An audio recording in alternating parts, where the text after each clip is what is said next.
again. We're going to try this again. We are going to try this again.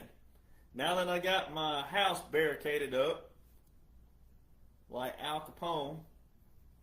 All right, so we're going to try this again. So this time around, we're just going to cut through the chase, right?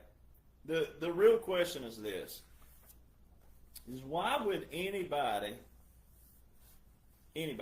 but especially a Republican, conservative, patriot, and really a President Trump supporter, why would anybody have a problem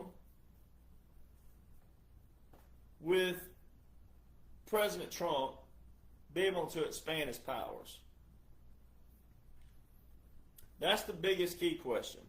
Because that one question and answer that I have, that one question and answer will provide everything you need to know about why you love President Trump. He's unique and different for a reason. So people like me get frustrated for people, because all the moving lips out there, they're just talking. They all want a name and they want a face, and they want to be popular, and they want to be the one that told the news, broke the news. That's all they care about. They don't care about you. They don't care about you at all. It ain't about you. It's about them. Now, they could still be a good person, theoretically, because why? You're not living with them. You're not going home with them. But they don't care about you. If they cared about you, they'd spend as much time as I do coming to you. And when something happens and I have to go, all right, cut, I'll go live again. When my internet acts up, I go live again sometimes, right? I go, all right, we're going to do this because it's important. You don't see them doing that. None of these pages do that whatsoever. None of these pages. Nobody. So when you look at the picture and you go, okay, why do you love President Trump? And do you really think that an outsider who was never a politician, you really think on the first try, on votes alone, they beat the swamp? No. Now, I love President Trump. I've had the honor and privilege of being around the real President Trump. Some people can't seem to grasp that either, but they'll come along. But it's an honor and a privilege, first off, to be around any commander-in-chief like that. But the bigger equation to the matter is whether you ever get that opportunity or not, it doesn't matter. You can know every single thing known to man that you need to know, your friends need to know, your family needs to know exactly what's going on right now. It doesn't require drama. It doesn't require propaganda. It requires a brain, the initiative to want to know. So there should be no one right now, no one, especially if they're a real President Trump supporter, real Republican, real conservative, there should be no one who would have a problem with a retired veteran showing the public laws and orders and the visuals of those. There should be none of that. So that's how you cut through all the bull crap, as the saying is. When you want to say cut through that's how you cut through the bull crap. That's how you get rid of drama, propaganda, and all that. That's how you cut through it. You go, well, how does our nation function and operate? So the whole reason why you love President Trump is because he said what? We're going to drain that swamp, and we're going to do what? Give the power back to whom? We, you, we the people. But to think that that man, on the first try, look at all the people who ran for president who didn't get it. Look at all the people that you may have loved throughout history, depending on how old you are. Look at all the people who ran for president and didn't get it that really should have got it. But we know what? The swamp's always been there. Even before the Dominion systems, the swamp always had a way to what? Cheat. Rig elections. So you think that a man, simply because he's an outsider, And simply because he spoke a little different, you think that the first try he was successful without any kind of operation? Now, I've already got it on record. I've already shown it to people how, it wouldn't have been it's not a coup. It wasn't a coup. Military can operate before the government. That's already in history. Military was established before anything. That's why you got to know your history. Military can operate without the United States government if it's dire and there's a reason to. Well, then you got to know what? You got to know the reason to. Then you have to know what presents that visual. What would be the trigger that would make the military operate without the United States government? That's what you got to know. That's the very thing that makes President Donald John Trump different. Which reminds me, so I'm going to add a little nugget here. We're going to talk about that. I'm going to put this little note here for this reason. Because that's a key thing. A very key thing. So you got to know your history first. You got to know military was established first, and you got to know that legislation was established. Your three branches of government, all in a certain order for a reason. Legislative first, executive second, judicial third. All that was done on purpose. All right. Very strategic. You write the laws, enforce the laws, and interpret the laws if needed. The judicial branch was never supposed to take over and act like they've done the past 60, 70, 80 years. You could really go back further, but for sake of, the judicial branch was never supposed to do that. And that's what you've seen. You've seen lawyers in this nation, not all lawyers. See, it's kind of like when I'm talking about patriots. It's not all patriots, but there's that group out there. Well, it's not all lawyers, but ironically, it's actually more lawyers on the flip than it is a small group of lawyers who are good. It's the flip of that. Majority of lawyers have not been for this nation. They've been for themselves and the what? The Bar Association, themselves. All right? And then they did what? They put that title and entitlement over whom? You. Well, you don't have a law degree. You can't know the law. No, you can know the law, like I know the law. But we have deemed in society that you have to what? Be a lawyer to do what? Practice the law. That wasn't the case before 1870. So many people just don't know their history, know how the law works, how the laws and orders work. So laws are written as neutral as possible. So the Constitution is more broad than a law is. The Constitution was written, though, as a framework for the congressmen and women to take a law and go, okay, let's look at what the Constitution says, and goes, okay, well, we want a law for this. What's the Constitution say? Well, the Constitution says that Congress can do this. Okay, so we can write a law for that. So we got to write it to what? To where it can always fall up under that. That ain't what Congress has done the past 60 years. They have gone hog wild with laws and writing laws. Right. There's a law for a law for a law and a tax for a tax for a tax. That's not how it's supposed to work, ladies and gentlemen. So I give this analogy with, one, why do you love President Trump? Why did an outsider on one try make it out of the swamp the whole time? Why would you have a problem with a veteran showing you laws and orders that are public in a chronological order that outline a unique, strategic, and special operation? Unconventional warfare, which is not conventional for a reason, and irregular. It's not regular for a reason. So therefore, you got to do what? You got to know about it.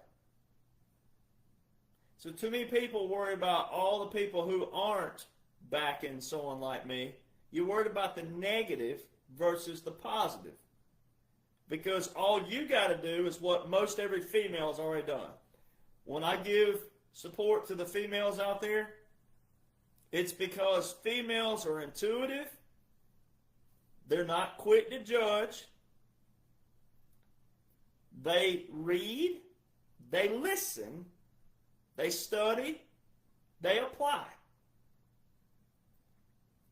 And on the fun side of things with a female, the humorous side of it, is when a male, you know, what we identify on the just being a human being, a male with two things called kahunas, all right? Some call them coconuts, some call them tater sacks, all right? When a male tells a female, all right, that something is a fact, you know what a female's going to do? If you're a real male, you know what they're going to do. The female's going to be like, well, we'll see about that. And what do females do? They go read, study, then they read and study again, then they comb it over with a fine-tooth comb. If it's got 14 different references in it, they're going to go read those 14 different references with a fine-tooth comb. So if I was wrong about anything, guys, most of the people in arms with me, quote unquote, are males. There's only one dumb female out there who just has 8 pages of records, criminal records. That's why they got a problem, because the only place they can make money is on social media. So they need clickbait. But other than that, it's mainly guys, because guys are what? Oh, testosterone, yeah. Testosterone makes me smart. No, it doesn't. Right? Reading, studying, comprehension. And so females go read, study, that from this screen, from this corner to that corner. They're going to read and study. They're going to flip it over. They'll read it backwards. They'll read it upside down. They're going to read it. And they're going to study it. And they're going to find a problem or an error if there's an error there. There's been no errors in what I provide, because what I'm reading and studying is what President Trump's working with. Everything that I use is President Donald John Trump's, and then the laws that apply that have been on the books for years that he's also using. And then executive orders from 2017 to present day. .gov, .mil sites. That's all I work with. People ask me all the time, do I read stuff? Nope. I don't read other people's stuff. I read what President Trump puts out. I don't watch podcasts. I don't have to. I work with what President Trump works with. That's what the military works with. It's that simple. All right. So I use the female analogy, and then I'm going to use this other analogy for people. You'll hear people out there going, well, why would it look like this if President Trump was still in charge? Well, first off, we're already through the puppet stage. We're through the military government in another kind of way. Now you're in another facet of it. But the 2021 to 2025 of the whole funeral to what you witnessed, it was all part of a process. It's all an operation. 45-47, the whole thing is an operation. The whole thing. That's why I would say put parameters around it where you can just see a visual. Like if you had fences right here. Put that up for the moment. Just for the moment. Put a fence up. That's all you need.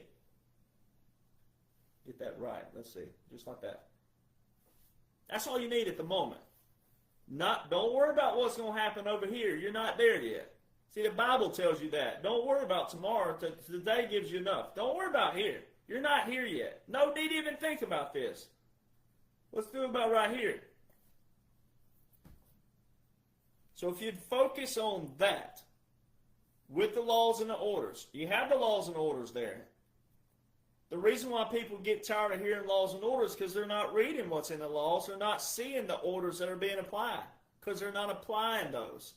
So if you have friends and family who are saying that to you, then say, well, you got to read and study first. You want to be able to see? Read and study. You can't see what you're looking at if you don't know what you're looking at. The definitions. All right. So I use this analogy of buying a house. If you buy a house, that means you probably didn't build the house, right? There's a difference in building a house and paying for the construction versus buying a house that you didn't build. Right? So if you're wondering, well, why would it look like this, and why are people dying, and why is it this, and why hasn't this been taken care of yet? Why hasn't this been taken care of? Why haven't they arrested this, and why haven't they done?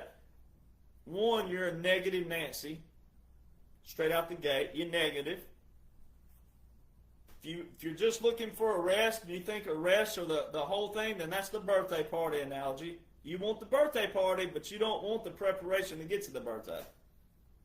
And then when you get to the birthday party, well, once the excitement's gone, just the initial reaction of the, surprise party or the birthday and the cake and all the stuff hanging around, the piñatas or whatever you have, once the news off of it, then you're the one that wants to leave. Bye. Great party, by the way.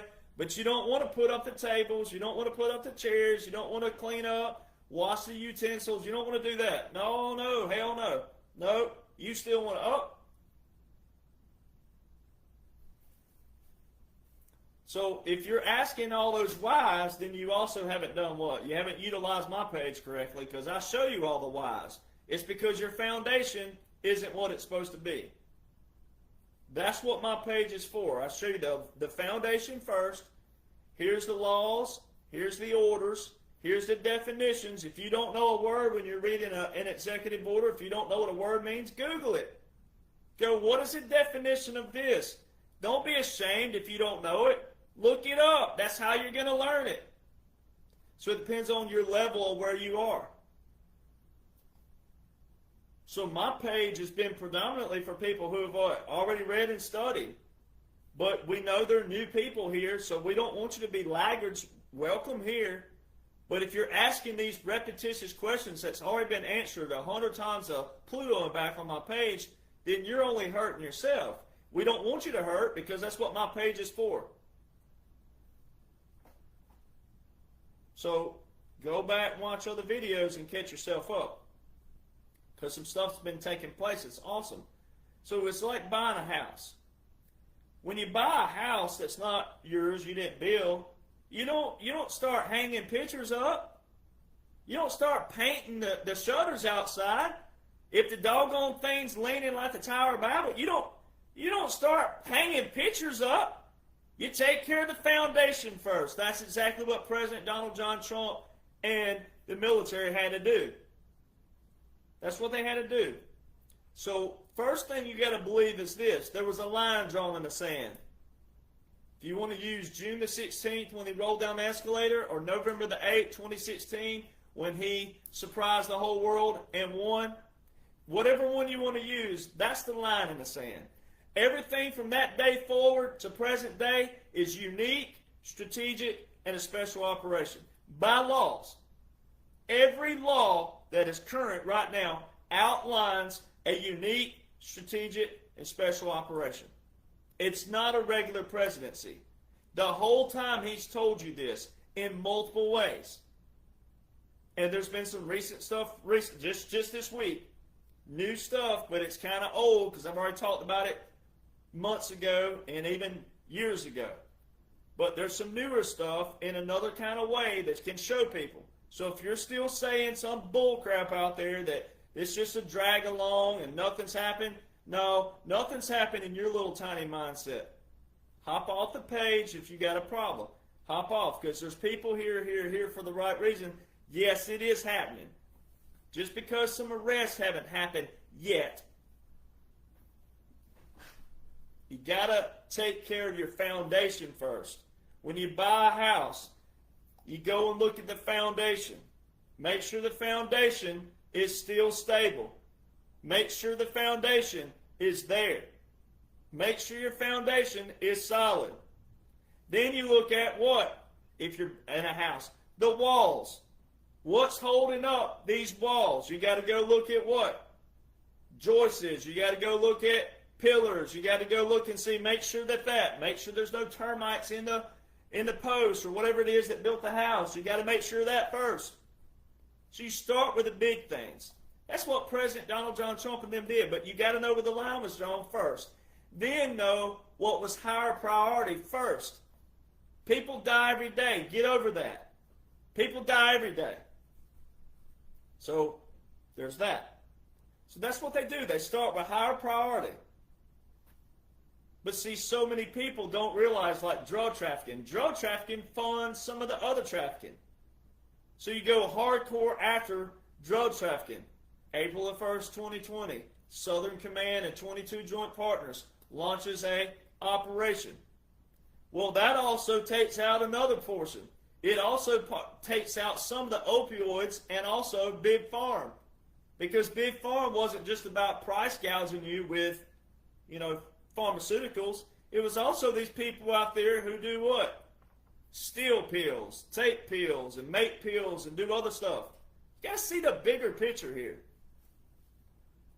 So I'm going to read this out, Unconventional Warfare. I've read it before. I'm going to read it again and read it word for word. This is Special Operations Command, official website, SOCOM.mil.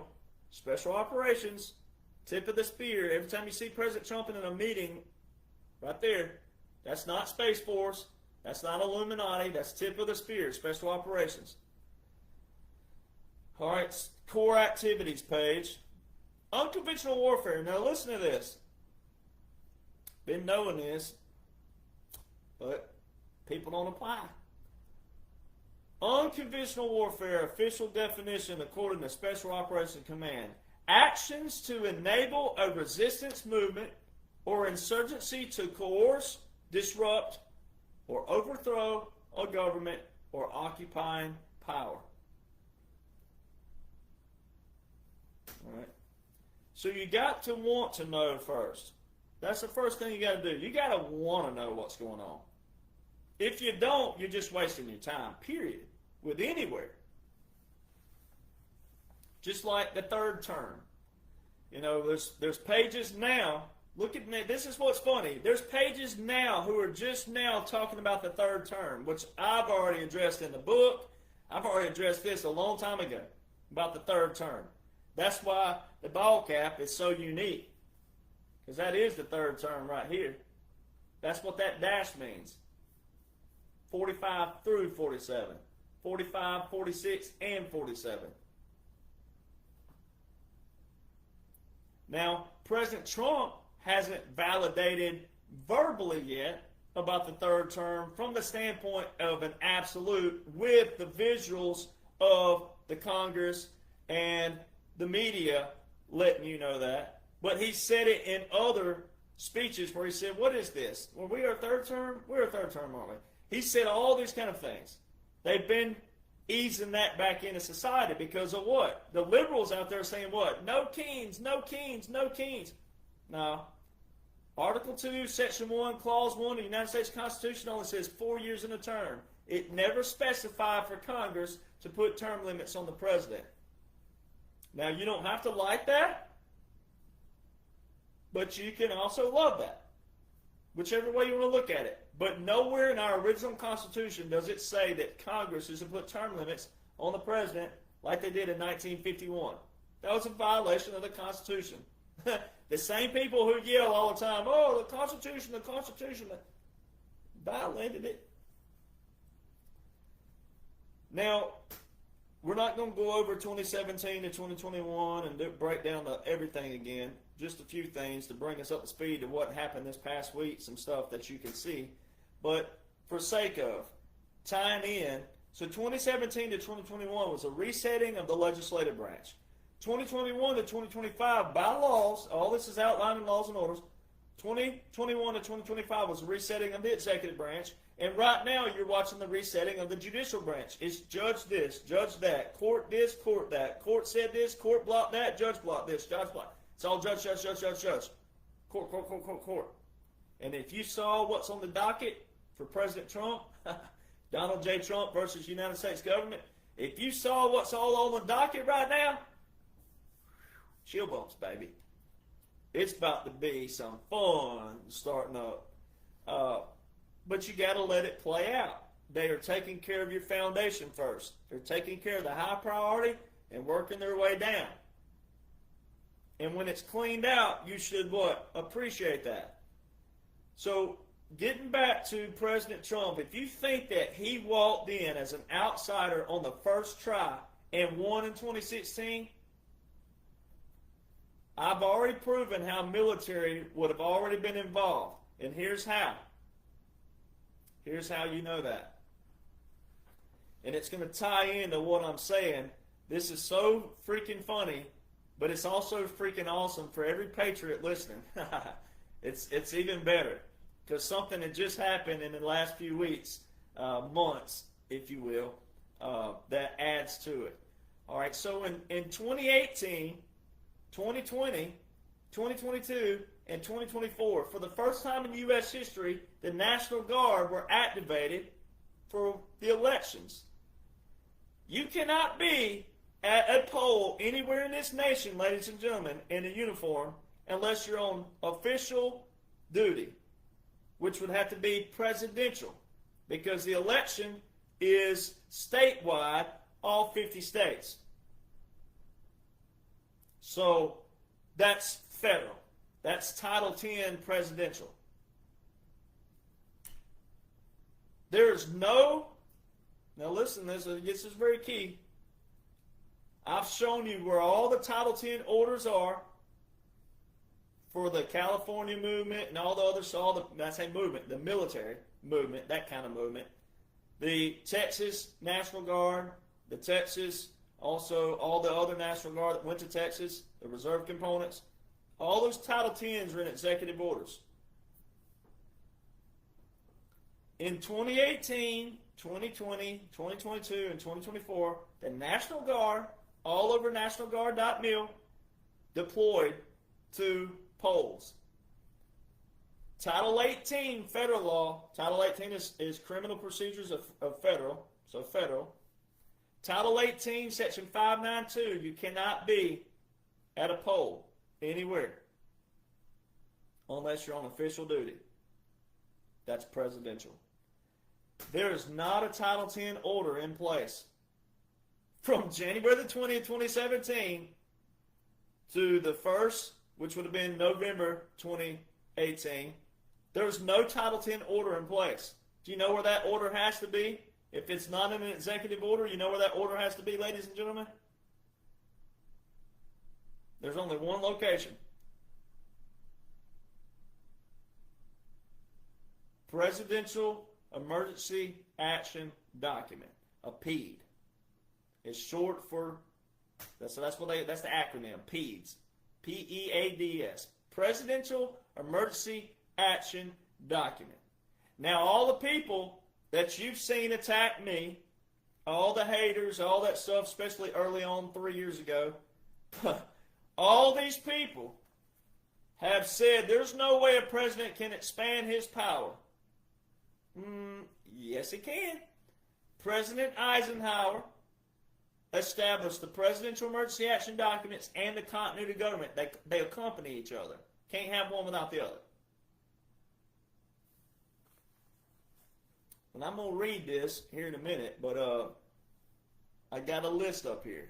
We're going to break down this list. Y'all want a list? I'm going to give you a real list to look at. All right. So 2018 to 2024, the National Guard at elections. There's not a Title 10 order in place. President Trump signed Executive Order 13848 and declared a national emergency for what? Election interference, September the 12th, 2018, which was 2 months before any election, which was the first one, where the National Guard went out in 2018 November. But there's no Title 10 order in that executive order with the national emergency. Therefore, the only other place that order could be for those National Guard to be out, presidential, especially when you read Title 18 and the section it's in, it's the repel armed enemies of the U.S. That's the clause. To repel armed enemies. So all of a sudden, this is what's so fun about this. All of a sudden, in 2022, 2023, 2024, and this year. And one of those is Mike Lee, senator of Utah, who has been endorsed by President Trump multiple times. He's a part of this. So all of a sudden, if you go over to Google and you type in Presidential Emergency Action Documents, the first thing that pops up, and the only thing that documents those, but the draft classified so you can't see what's in them, but the only thing that will describe them is on the BrennanCenter.org. Brennan. Brennan. Well, Brennan was a Supreme Court justice. He's passed. It's named after him. All of a sudden, here's a topic that most people had never heard of until me. The Presidential Emergency Action Documents. Because they're unique. And a lot of even congressmen and women didn't know about them, which is sad. Because they're supposed to. There's been on record before people saying that. All right. Well, all of a sudden, it's so funny, man. This is so funny. All of a sudden, there's a Senate.gov. They've put up, and it's called the, I just drew a blank on it. But there's an act that's been put up, an act to be looked at, to be passed, all right, for a president, when he declares a national emergency, to report to Congress 30. So if it's not terminated in 30 days, if it don't have a joint resolution with the president and the Congress, then it automatically terminates in 30 days, not 2 years, which that's currently how it sits, the 1976 law right now. Codification 1976 is 2 years when a national emergency. It automatically terminates. Congress is now wanting to submit that a national emergency that doesn't have a joint resolution terminates in 30 days, not 2 years.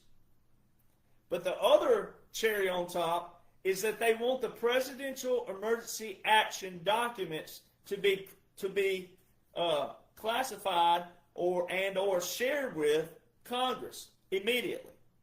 As of right now, they're not. Only certain members of Congress know. The President knows, the DOJ, and the FBI. So now, all of a sudden, there's these senators who are all over Senate.gov page showing, so it's 2022, 2023, 2024, and now this year, they've put in place an act that they want passed that says, okay, this is the law and it's going to change that. Any president who declares a Presidential Emergency Action Document, it has to be what? Shared with the Congress within 30 days. So why all of a sudden is a topic that 99.9999% of people have never heard of in their life, why all of a sudden is it so precedent that the president share what's in a Presidential Emergency Action Document? Well, let's just read what Presidential Emergency Action Documents have the power of. I've already broken this down before, but we're going to break it down in another way. One, the first one out the gate, this is what's on there. Authorized detention of alien enemies and other dangerous persons within the United States.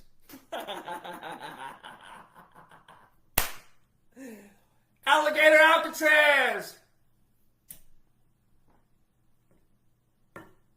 The border, the Texas border, the military, has, I don't know how many miles it is, but they have a certain restricted area that you can't enter. The first thing out the gate in a Presidential Emergency Action Document, authorized detention of alien enemies and other dangerous persons within the United States. Check mark. Suspended the writ of habeas corpus by presidential order. Check mark. That's your suspension clause. That's what I talk about, Article 1, Section 9, Clause 2, United States Constitution.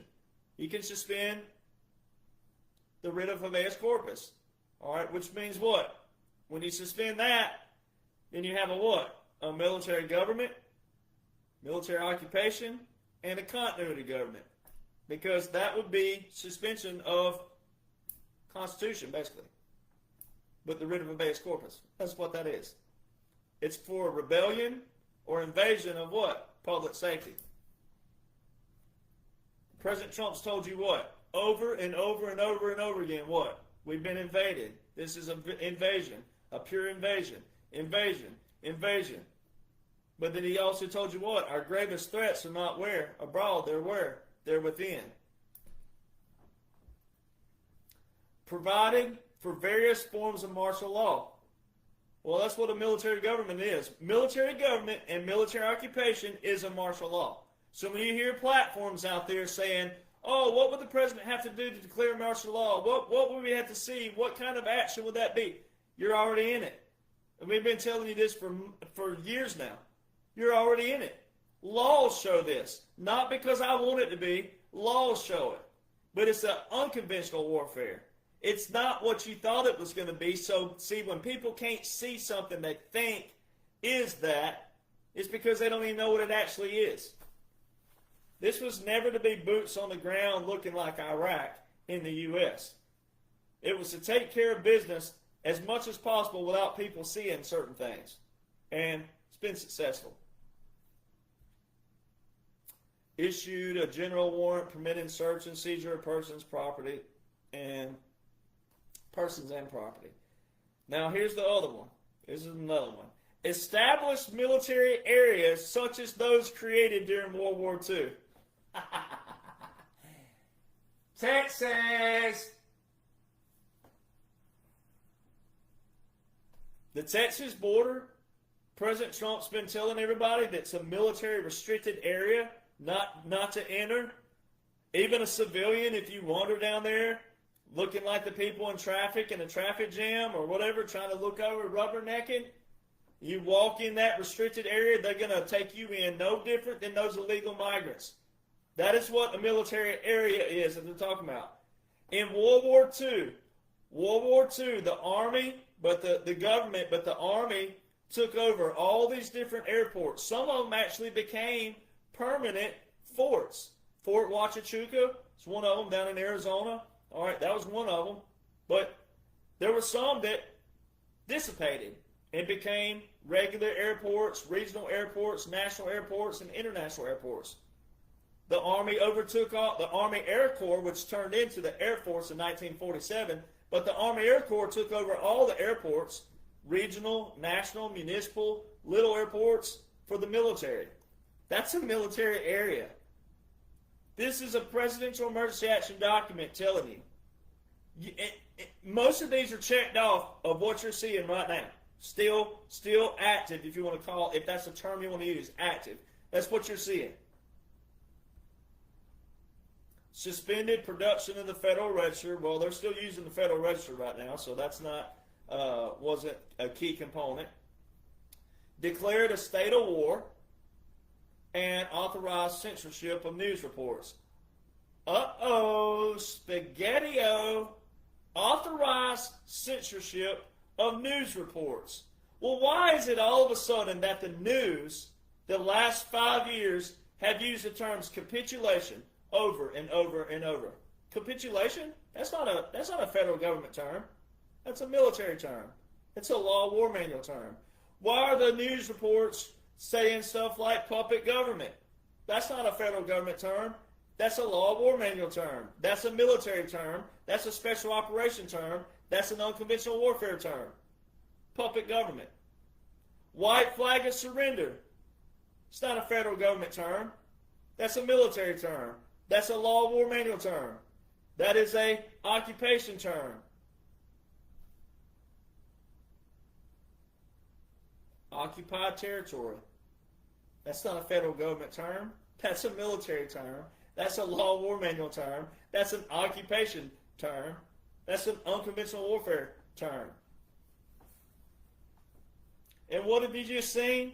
What did you see President Trump do? Let's see where I've got that on my list here. Where's it on my list? Oh, it's a little further down. But I'll go ahead and do it now because it flows with it. What have you seen President Trump do? So this past week, a couple days ago, maybe yesterday, President Trump did what? He celebrated PBS and NPR being defunded. Well, way back last year, he was already telling me that NPR and PBS needed what? Be defunded. Last year. And then he went after CNN very early, 2 and 3 years ago. So CNN is down to hardly any viewership. He's gone after MSNBC, which he calls MSDNC, after the Democratic National Convention. He's going after them. They're going down.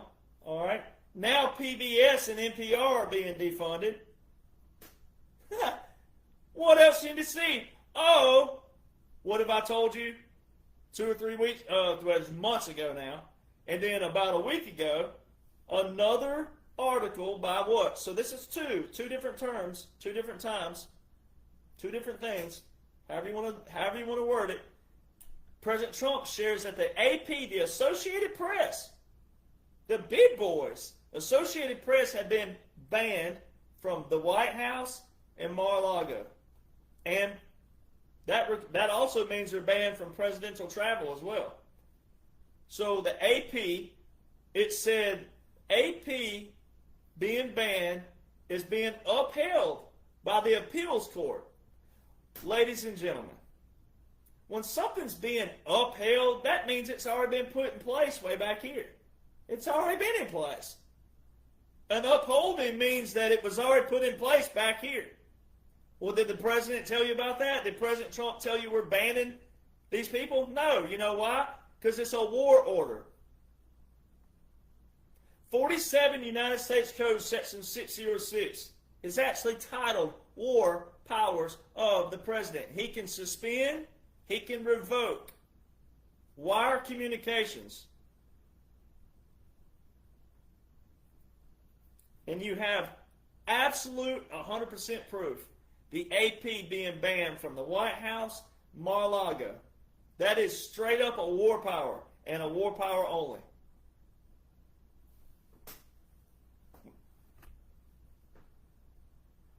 What does it say right here? Presidential Emergency Action Document Action. Authorized censorship of news reports.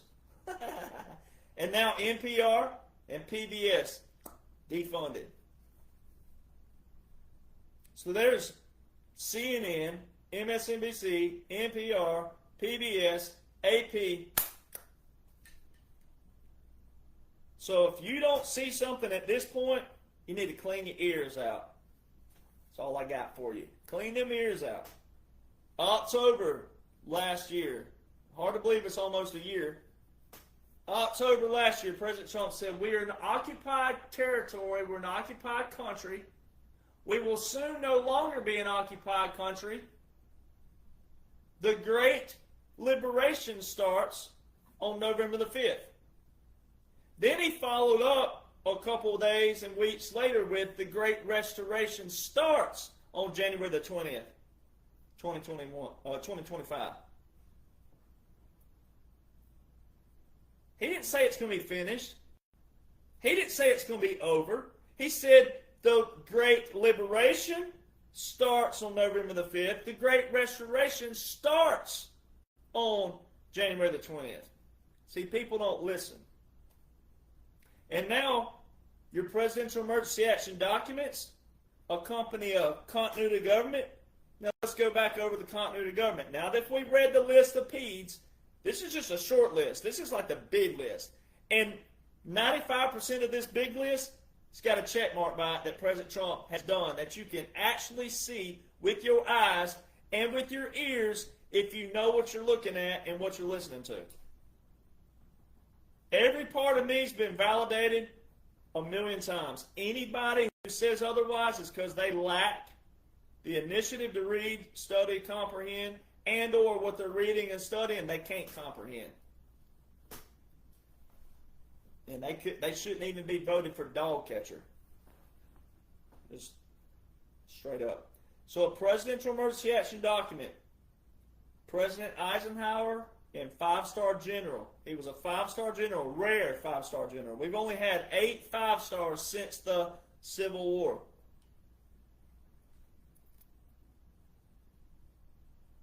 Presidential emergency action documents accompany a continuity government. Well, if Joe Biden was president, and if Joe Biden was real, and if the laws didn't read the way they read, which they do read the way they read, so it's hard to even make an analogy this way. But if Joe Biden were real, then why would Joe and the Ho let a continuity government run from December the 7th, 2020, which he wouldn't have been in if he was real, quote unquote, but we'll fast forward. But December the 7th, 2020 is when Executive Order 13961 was signed by President Donald John Trump. So start from January the 20th, 2021. If Joe Biden were real, and if Joe Biden were really president, why would Joe Biden and the Ho let a continuity government run from January the 20th, 2021 to January the 19th, 2025? The very last day of a 24-hour presidency? You're partially revoking a continuity government. Didn't fully revoke it, partially revoked it.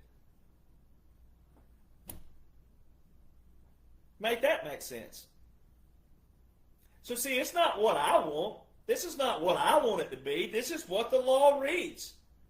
So like I've always done with people, I know what I know because I was put here. I have the official badge. I have the official verification and validation. What I do is say, hey, well, why does the law read this way? Why do laws and orders read this way? And if you have a problem with that, then guess what you might be? You're either too dumb to comprehend, or you're the what? You're the swamp. Especially if you're an influencer or claim to be an influencer. If you got a problem that President Trump can expand his powers lawfully, and you claim to be a President Trump supporter, you ain't a President Trump supporter.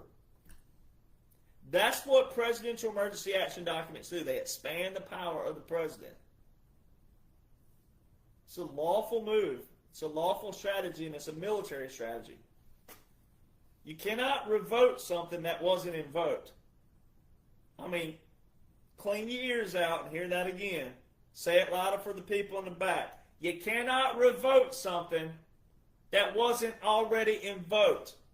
It means that you have an invocation, so at some point, you don't want to be in a continuity government always. You want the government to be back in a constitutional republic, constitutional process, constitutional norm. Well, you got to revoke it at some point. There's a partial revocation, not a full revocation. So we're still in a continuity government. Because President Trump said the Great Liberation starts on November the 5th. The Great Restoration starts on January the 20th. He didn't say it finishes. So ye of little faith, I've already titled some of these ye of little faith so many times that we can't do it anymore, but ye of little faith need to hang on a little further. Tariffs, trade deals. See, so many people are overlooking these trade deals. The trade deals are not just trade deals economically.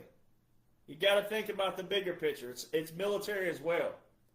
When a nation is saying, yes, we will trade with you, yes, we will do this and do this and do this, and it's exactly what it says. President Trump's the first president to terminate executive orders with national emergencies from the swamp. Syria, we terminated the executive order with the national emergency with Syria. We have trade now with Syria. If you know anything about the Middle East, you know how big that is. And that's not the only one, but Syria is a big deal. Iraq, we have trade with Iraq. We have a trade deal with Iraq. How come Obama couldn't do that? How come Bush? How come? Just asking. So the tariffs. This is how dumb a liberal is. Now, I want liberals to be smart. I want everybody to come to the table and see what's happened biblically, monumental, and historically, because it's world history. But if President Trump's tariffs are destroying the economy, and or you're paying for it, if you want to go with any one of those, then you got to tell me. I'll play devil's advocate for a moment. I don't want to, but I will. You got to tell me why Joe Biden, quote unquote Joe, didn't terminate one single tariff from 2021 to 2025. And it was displayed to the whole freaking world, but also Americans who are supposed to know legislation. It was displayed to the whole world that quote unquote Joe and the Ho had Democrat control of the House, the Senate, and the quote unquote presidency, but he couldn't terminate one single tariff, which is presidential duty. Trade Act of 1962, Trade Act of 1974. So the freaking president, who's supposed to have full control of tariffs with a Democrat House and Democrat Senate, which don't really matter because it's the presidential control, but just for sake of, old Joe and the Ho couldn't terminate one tariff? And President Trump's tariffs are supposed to be tearing down the economy and you're paying for it? But from 2021 to 2025, Joe and the Ho couldn't terminate a tariff? And then also, from 2021 to 2025, not one single judge blocked the tariff? How is that so? That alone right there, you wouldn't even have to know military laws, military executive. You wouldn't have to know any of that. Just that alone proves the whole occupation alone. That's before we even get to military. PEDS, COG, etc. You can't make an argument that President Trump is a threat or violating the Constitution or a dictator. You can't make that argument anymore because, okay, if we're going to go with Joe and the Ho are real, well then why didn't Joe and the Ho terminate one single freaking tariff? Why can't anybody answer that? Before you attack me, before you ridicule, mock me, and all these other things people do, explain that to people. Explain why Joe and the Ho couldn't terminate one single tariff. Explain why not one single Obama, Clinton, Bush Sr. appointed judge, not one of those tried to block a tariff from 2021 to 2025. Explain that.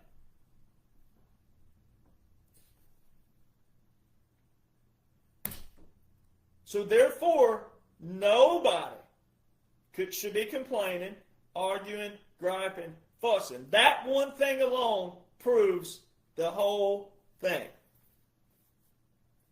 So then you should want to know the laws and the orders around that support that. Well, that's what I'm here for, right?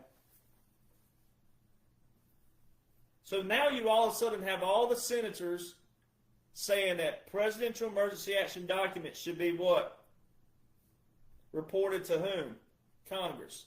So after all these years, PEDS that have been secretive for the president, the DOJ, and the FBI, now the Congress says they want in on it. Well, I've been an advocate for that national emergencies that last after 2 years, they're not a national emergency anymore whatsoever. The Iranian executive order that all the people jumped ship with President Trump for a few weeks ago over the airstrikes on Iran, that executive order has been open since 1979. However old you are, apply that. That's how long that executive order with a national emergency has been open.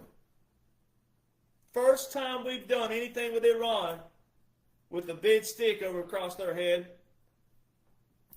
that thing's been open since 1979.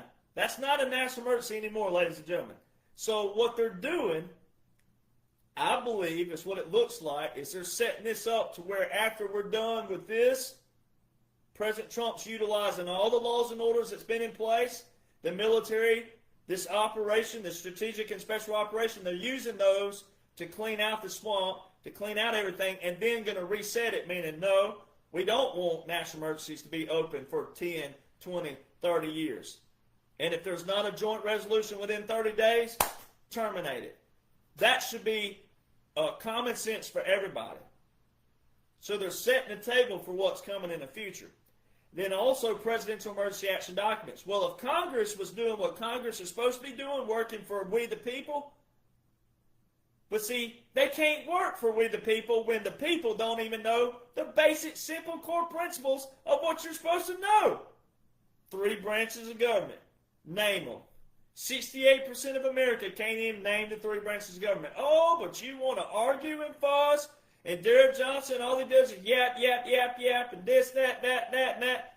No, I show everybody what you need to know and what you're supposed to know. All the answers are there. Everything that you need to know is right here. This is part 2, but part 1 and part 2. They're all there. Every bit of it. You don't need anything else. All you need are your core principles of the foundation of this nation. Our founders established legislation. Our founders established executive orders. Our founders established the military. Our founders. That's our core principles. You need to know legislation. You need to know how it works, how it functions. And then Congress has to listen to whom? Us.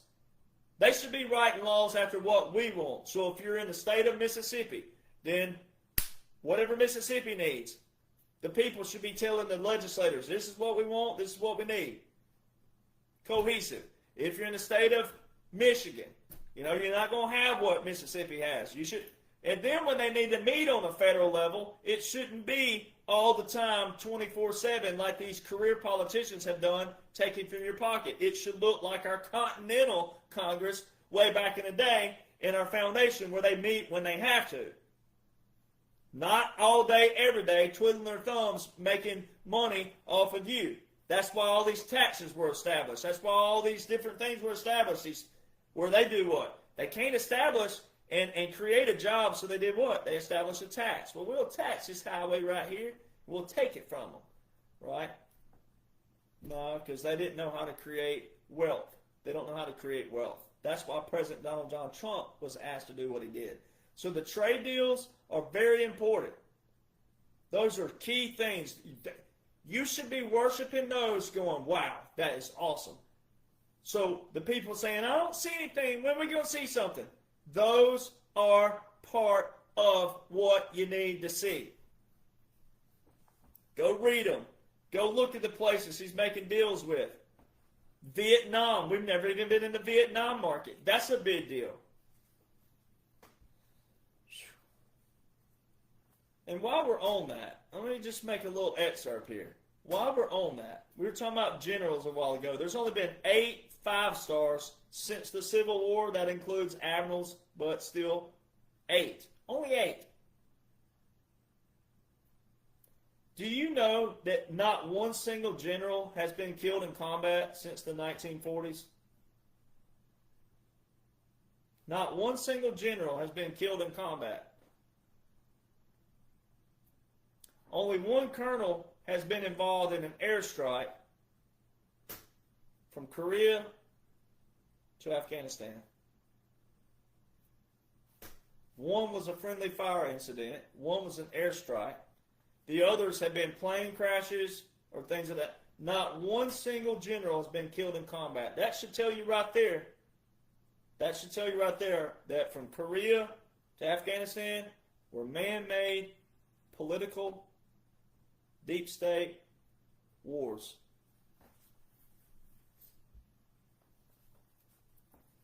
All right. So, February 18th, 2025, you had the reporter asking President Trump about what? A puppet government and a capitulation all in one sentence with Russia.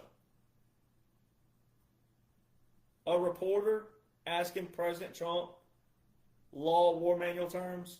Really, people? All right. So, I'm going to come back to this in a minute. I'm going to come back to that. I'm skipping around now. So here's the other thing you witnessed this week. This is where it really gets fun. Oh, does it?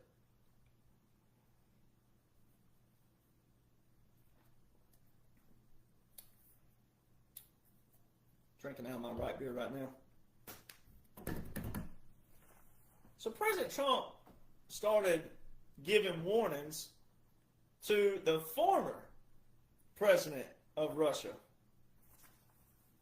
Now this is really like You know, if you can't afford a 5-star meal every now and then, and it's a filet mignon, medium rare, closer to the rare, it hits the table, you're hungry, and you got the little asparagus, or you got the mashed potatoes, or whatever it is you got, like on the side, and you're just like, oh yeah, savory, baby, and you're ready for it. This is what this is.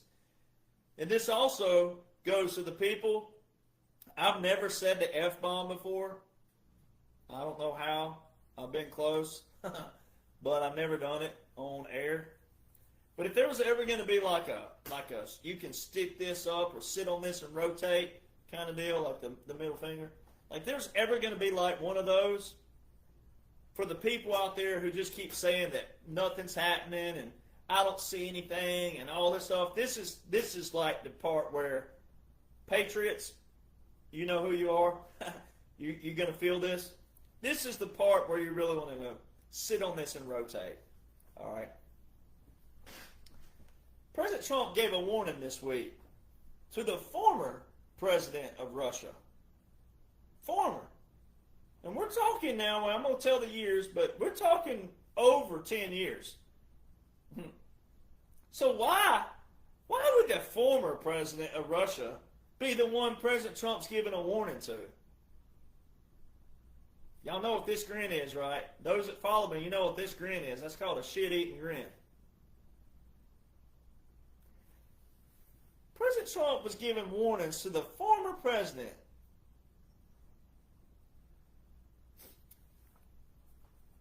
You know who I've said in my posts and my podcasts over and over and over again about Russia, Ukraine?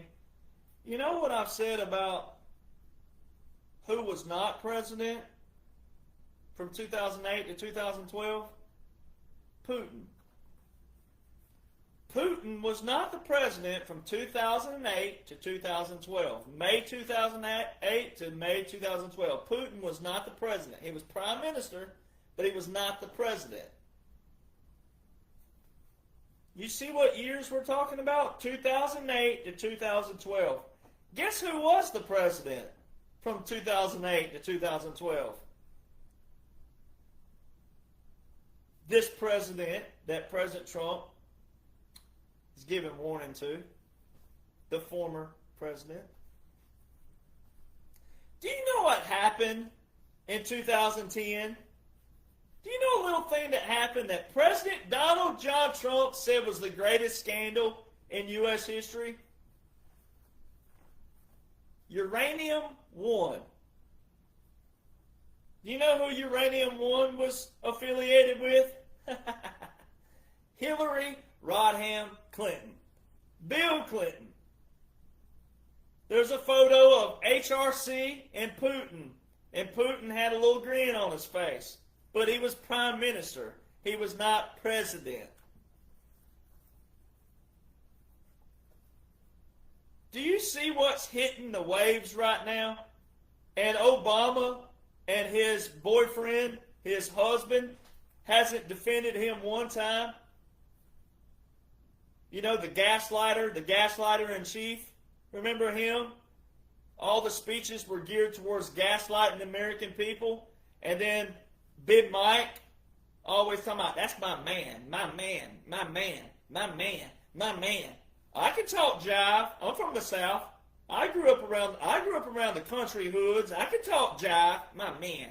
Don't be talking about my man like that. That's my man. Where's my man at? My man. Her man's being talked about all over. Russiagate.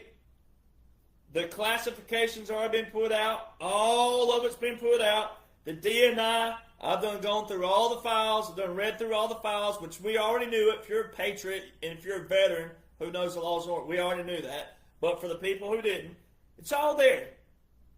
Obama, Russiagate and the fake dossier and the collusion. Remember that bullcrap?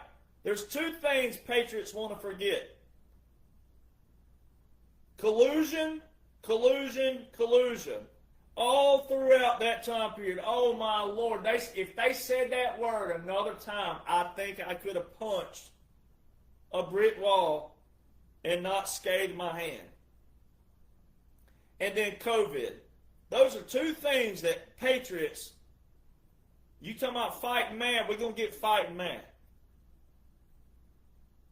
Collusion, collusion, collusion. Russia, Russia, Russia, Russia, Russia, Russia, Russia, all throughout 2016, 2017. Russia, Russia, Russia, Russia, Russia. Collusion, collusion, collusion, collusion. So when you want a reason to get mad, patriots, let that run through your mind. Russia, Russia, Russia, Russia, collusion, collusion, and COVID. That's all you're going to need to rejuvenate yourself to fight. It ain't over, but we're winning. And we're winning big. And it's not a deep state doing this and a deep state doing that, and then we fight. No. They've been taken out. All the stuff you're watching now are disclosure for all the laggards and the sleepyheads who still think this stuff's real. It's not. The laws show that. Not me and myself and my opinion. No, the laws show that. Because if Obama was free to roam, if Bush was free to roam, Laura was free to roam, Michelle was free to roam, Bill was free to roam, Hillary was free to roam, Chelsea was free to roam, Romney was free to roam, Kasich, where are all these people? Where are they? Comey, there's a video floating around of Comey defending his daughter who got fired. The video's not on his page. He hasn't posted since June the 10th on his X. And you can't comment on it because they have to follow you for you to be able to comment. So see, people get tripped up because they see social media and go, well, they're posting on social media. No, they're not. No, they're not. That's where you got to sharpen your skills and strengthen and understand what unconventional warfare is, irregular warfare, special operations, and see the bigger picture. The laws outline this. The laws already outline it. It's already been validated. You just have to do what? Apply it.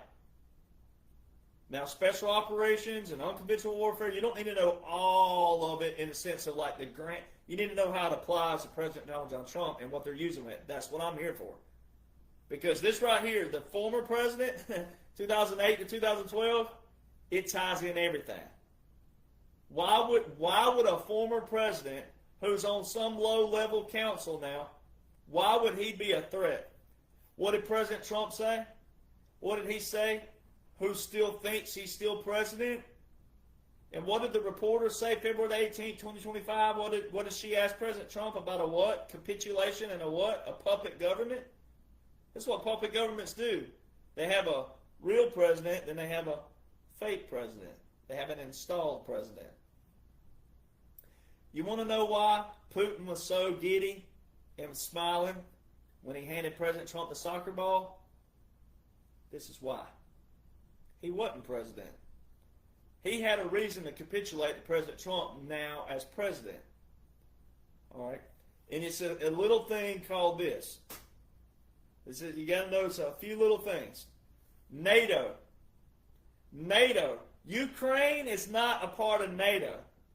Now, here's how you know that Biden, quote unquote, Biden was not real. In the debate, all right, which was all a show, in the debate, he's talking about Ukraine and NATO. Well, President Trump wouldn't have alluded to it because this is an operation.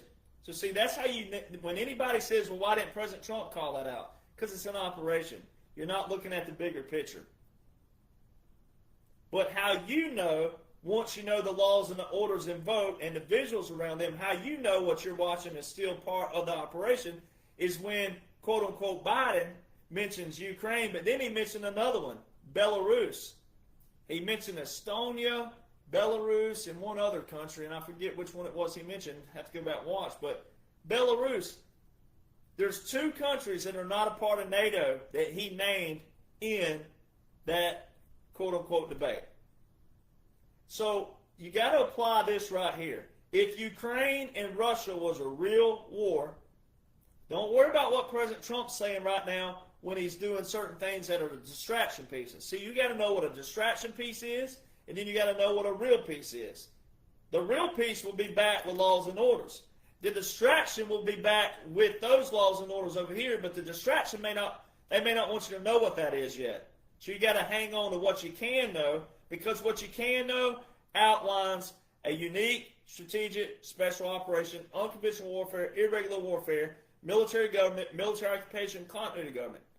Once you know that, you can't deviate from that because law shows that. And visuals of the law show that once you know what? The laws, the orders, then the visuals add up. Ukraine's not a part of NATO. NATO has its own constitution. Article 5 of the NATO Constitution says this: one attack on a member is an attack on all. Well, if Russia attacked Ukraine, then all of your NATO countries would have a reason to do what? Attack Russia. Why aren't they attacking Russia? Why isn't all of the... Because Ukraine's not a part of NATO, for one. But then also, for the ones saying that we were going to make... So, the Joe Bidens, the real Joe Biden, the vice president, Obama, the Bushes, and all, they have plans to make Ukraine a part of NATO. So then that's why you got to know why the era of 2008 to 2014 is so important. In 2014, Obama, in the month of March alone, had 3 executive orders with a national emergency for Ukraine. Unusual and extraordinary threat. 3 executive orders in the month of March alone. 4 executive orders for Ukraine in the whole year of 2014. Then you had Vice President Biden going to Ukraine 7 times in 7 months on your taxpayer dollar. You have Victoria Nuland, who was working for the Obama administration at that time, securing $1 billion in the defense budget. That's that same $1 billion that Joe Biden, Vice President Biden, said that they would fire the SOB if the prosecutor wasn't fired. If they don't fire the SOB, the son of a... It's all documented. This is all audio, visual, everything. Then Victoria Nuland was caught on audio, verified. This is all verified government audio, not your cell phone or not what. No, this is government audio. The same thing they said President Trump about Ukraine and the phone call with Ukraine. See, they're doing this. They did all this to be able to pull back on them. Victoria Nuland was caught on saying F-U-C-K, the what? European Union. Who did President Trump just make a deal with? A landmark, what did he say? It's a monumental deal, one of the biggest trade deals ever in history. With the who? European Union. And nothing's happening. You can't see anything happening. If Russia invaded Ukraine, when the ceasefire talks we're talking about with President Trump, if Russia invaded Ukraine, then guess who would be sitting at the table for a ceasefire? Russia, not Ukraine. So why was President Trump talking to Zelensky about a ceasefire? If Russia invaded Ukraine, it wouldn't be Ukraine at the table for a ceasefire. It would be Russia.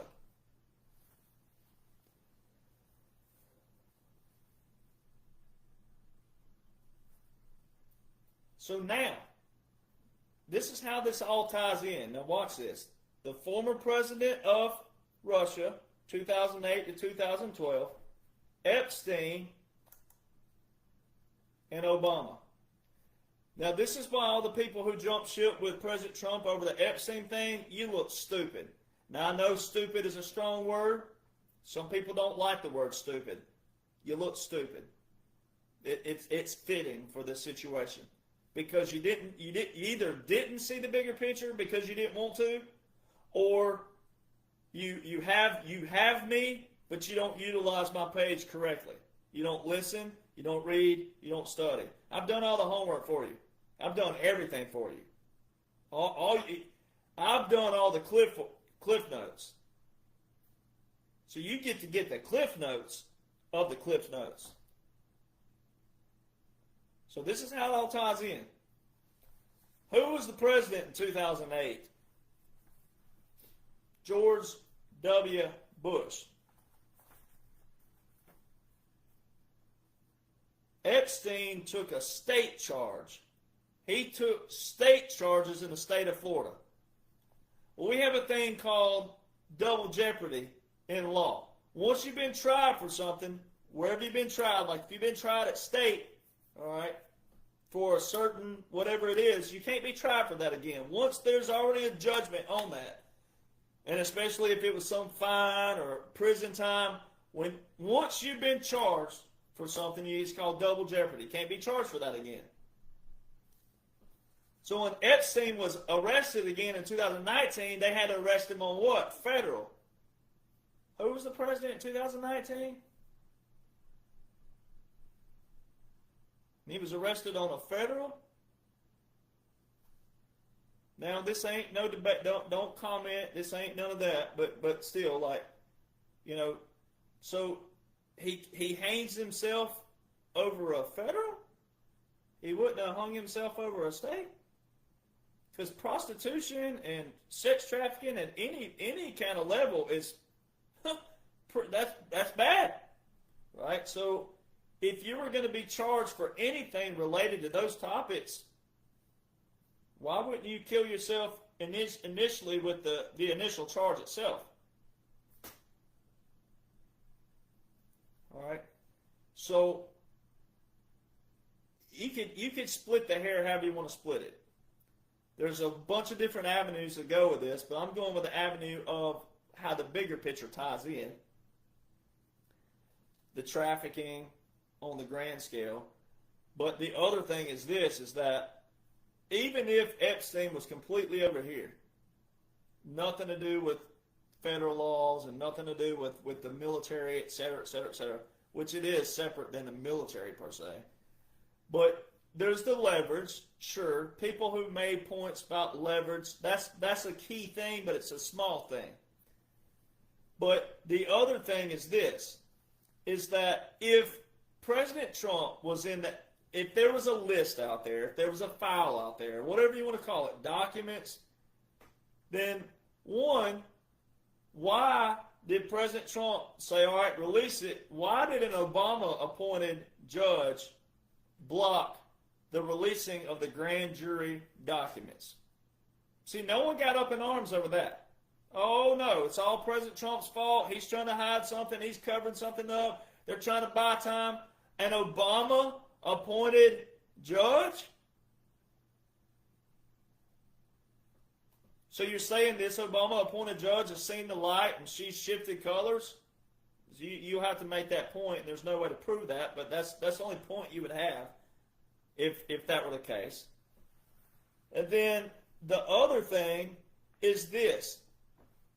Now, it's hard to make an analogy because I know Biden was not real. Joe and the Ho were not real. Not clones and not all that stuff. Joe and the Ho were actors and actresses. The laws show this. The law ain't going to read, Joe Biden is an actor, Kamala Harris is an actress. It don't work like that. There's visuals to show you. Like January the 20th, 2021. That's Army regulations. Has nothing to do with your gay, Buddhist, atheist, straight, interracial. It has nothing to do with that. Purple hair, 100 rings in your nose. It has nothing to do with that. Army regulations. 3 cannons at Arlington is a funeral. The first time in United States history they ever showed the cannons on Inauguration Day at Arlington was for quote-unquote Joe. The only cannon shown all day long for Joe Biden on January the 20th, 2021 was at Arlington. That is a funeral. That's Army regulations. There also wasn't a officer there, a commissioned officer, which is Army Regulation 600-25 2-3 cannon salutes. That's a regulation of the military. Has nothing to do with who you like, who you marry, who you worship, who you serve. Nothing. The Army didn't mess that up. The oldest unit in the military, the 3rd Infantry Regiment, the Old Guard, the official presidential salute battery, they wouldn't have messed that up if that was them. That was not them. the mainstream media told you they were with President Trump at Joint Base Andrews. The first time in U.S. history on January the 20th, they showed 2 sets of cannons. And the 4 cannons were with whom? President Trump. That's a 21-gun salute by definition. 4 cannons. How does that play in? Well, it does play in because Joe and the hoe weren't real. So it's hard to make an analogy without showing people that first, even though you've heard me say that over and over again. You got to know that first. Joe and the hoe weren't real. But how it all ties in is if by law, if President Trump was a part of these files, let's just forget about 2008 and the fact that this goes way back before President Trump, but because people have seen President Trump in photos, we're going to address that as well. Well, let's go ahead and address that now. If you are guilty because you've been in a photo with somebody, because someone cherry-picked you out that ended up being a bad person, all these other people at the party, all these other people who have been around someone who ended up being a villain, who ended up being a criminal, if everybody was guilty by association, then you're all guilty. Everybody watching right here, you're guilty. Because you've been in a bar somewhere in your lifetime where someone was drinking and they went out and they did what? They drove. Did they hit and kill somebody? No. But what if they had have? See, no one wants to look at that. Nobody ever wants to look at that photo. No one ever wants to look at that picture. So President Trump's guilty simply because he's in a photo with a gorgeous woman, and then here's old Epstein in a photo. So just a snapshot, kind of like people on Instagram. If you look at everybody's photos on Instagram, you think they're living a happy life. If you went simply by social media and the photos that people selectively put up, you'd think that they're living a happy life. You'd never know they got problems because they don't ever post that. They don't ever post that. Women don't post that morning shot when you wake up without all that makeup on, especially all the women with them duck lips. They're shooting their lips up, all them people. Well, when their makeup's off, they look like they had a roundabout with about 47 Hornets. All right? Nobody wants to show all the ugly days. No one wants to show that. You know, my dad always told me growing up, he said, when you date a girl and you think you like her, take her down to the creek and baptize her. And what she comes up looking like, that's what you're going to be looking at when she wakes up in the morning. Now, that could be sexist. Well, so be it. But that's truth. All right? That is so truth. Oh, that's male chauvinist. Well, whatever you want to call it, that's truth. All right? That's what it's like. So if you're guilty simply because you're in a photo with somebody who ended up being bad, then you're guilty. You're all guilty. Every one of you listening, you're guilty. You're all guilty. So that's what you're making President Trump. That's a funny. So it says that they won't due process for illegal migrants, unlawful migrants. Oh, they won't due process for that. But they don't want due process. Even patriots, quote unquote patriots. Patriots, Republicans, conservatives. The liberals over here they don't want due process. They won't due process for an illegal, unlawful migrant. But you want President Trump to, don't worry about law, unleash these files or these lists or whatever you call them. You're not looking at the principle. See, Americans don't live by principle. Americans just want this, this, this, and this when you want it. You don't want to go by a principle. You don't want to go by a standard. You don't want to go by a procedure. That's what they're trying to get everybody to do. This wasn't supposed to be dog eat dog like it is.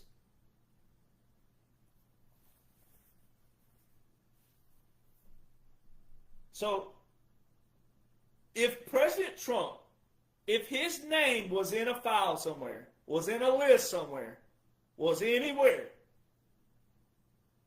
then you got to look at the principle. If President Trump's name was in a file or a list, then from 2021 to 2025, by law now, not opinion and not because you hate somebody or dislike somebody, by law, if President Trump, because he had been a former president, but the average person out there, let's just forget those you patriots out there. Let's just forget about what we know. Let's go with the average I know it hurts your IQ. It's going to hurt to think about going back to that era in your life. But let's just go with that for a moment.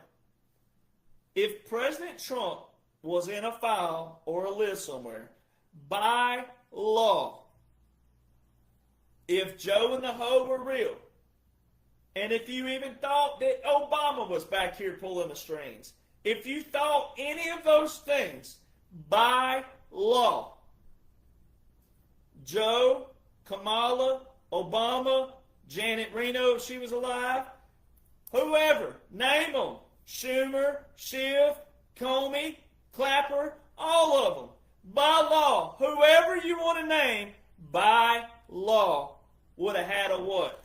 A lawful reason to do what?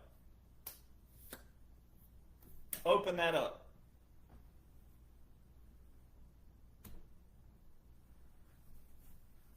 So why didn't they? Because they're not real. And President Trump told you, especially if you're a patriot, especially if you're a conservative, especially if you're a President Trump supporter, he told you what? I will be what? Exonerated. Not acquitted. Exonerated. And it shows by the people who jumped ship with him, Republicans, conservative, patriots, Trump supporters, those people who jump ship, it shows you don't even know what the word exonerated means. Just one little simple term. He told you over and over, I will be exonerated, not acquitted. Exonerated. Not a blemish on my record. You know the person who's going to do that? Did you not watch the recent quote-unquote Hunter Biden interview? Did you not see that? Did you not see that? Did you somehow miss that? So let me since I had a pause earlier today, let me just do that for you. Let me get that book out for you. Let me do that. Let's just bring this book into the equation. Let's just do that. I was wearing pants, so I felt confident in getting up. See this bad boy right here? Let's compare Midnight Rider 2. Look at that. Midnight Rider 2 is 596 pages. The Biden report, 636 pages. Did you not see the quote-unquote Hunter Biden interview July 21st, not long ago? Did you not see that? Ye of little faith, did you not watch that? What have I been telling you they got to do? They got to tell on themselves. Not President Trump. There's not a thing President Trump can say. There's not a thing a general can say. There's not a thing I can say. There's not a thing anybody can say to exonerate President Trump. They got to do what? Tell on themselves. It's called the white flag of surrender. They got to tell on themselves. That's what this occupation, this operation, this continuity government has done. Funneled them. They're going to tell on themselves. Did you not watch that? Did you not watch them, brother? Now you want to talk about some filth? There's some filthy stuff in here. Look at that. Look how detailed they were. Look at all that. Wire transfers, Zelle, Venmo, you name it. Phone numbers, phone logs, emails, text messages. Filth, prostitution, sex trafficking, human trafficking. Joe Biden, Obama, Bill, Hillary, they're all in here. Text messages, they got it all. They got everything. When President Trump told you we have everything, we caught them all. And then in the back of the book, it tells you what? It shows you how they're linked together. It shows you how the FBI received a copy and how Rudy Giuliani, of all people, Rudy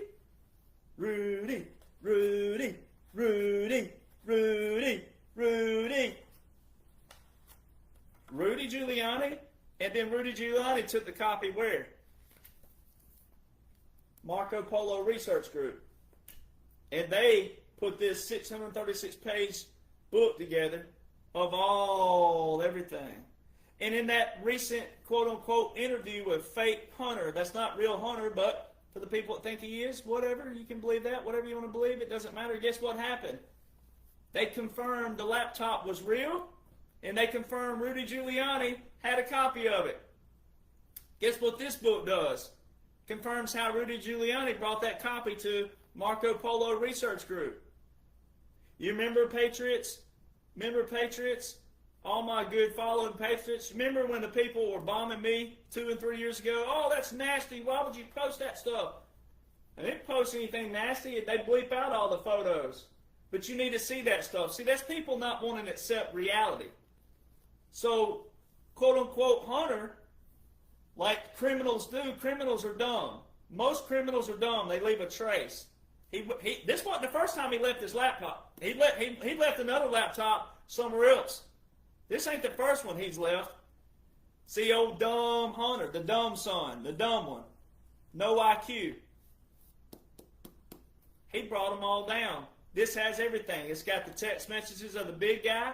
It's got the text messages in here saying, hey, Joe don't need to be known. He's not supposed to be known. They're paranoid. You know the reason why you get paranoid? When you're guilty. It's the only reason why you should be paranoid about something is when you're guilty. Or you're scared something's going to be exposed to somebody. It's when you're guilty. You know why I sit here, confident, cool, collective? Go run my background check. Ain't nothing there. Nothing there. And I don't go many places except when I'm traveling. And when I travel, I have a what? A team and security. All right? And we make sure there ain't no obscurities and all these other crazy things that people try to do. They try to frame you in all these situations. Like, no, we got it covered. Hunter told on them. Now, he's not real, but that's the first domino. Now, let's go back to Epstein, tying in. So you got your uranium one, Hillary, Bill, Obama, Biden. All right. Same time period, guess who had children working in Ukraine? Joe and Hunter. All in here. All verified, all validated. Hunter, Biden, Nancy Pelosi's son, John Kerry's son, and also you had Mitt Romney. This right here also validates Executive Order 13959 with the national emergency that President Trump signed November the 12th, 2020, that froze all the assets of the people who were funding the Chinese Communist military. Why would quote-unquote Joe continue 8 executive orders with 8 national emergencies that are deporting illegal migrants, enforcing DOEs, taking back the Panama Canal, freezing the assets of those funding the Chinese Communist military, also the executive order for telecommunications? Didn't we just go over this in the video? Didn't I just say this in this podcast? Didn't I just say the AP poll, the AP, the Associated Press, the AP poll that does all your college sports, your Associated Press, they got banned from the White House and Mar-a-Lago and presidential travel and PBS and NPR, all that. One of those executive orders of the national emergency is for that. Why would quote-unquote Joe continue all his executive orders that are doing this? Guess what's in this book? All your evidence that Joe, real Joe, got paid millions of dollars for introductions for who? The Chinese. You remember the debate? Remember President Trump called him the what? Manchurian candidate?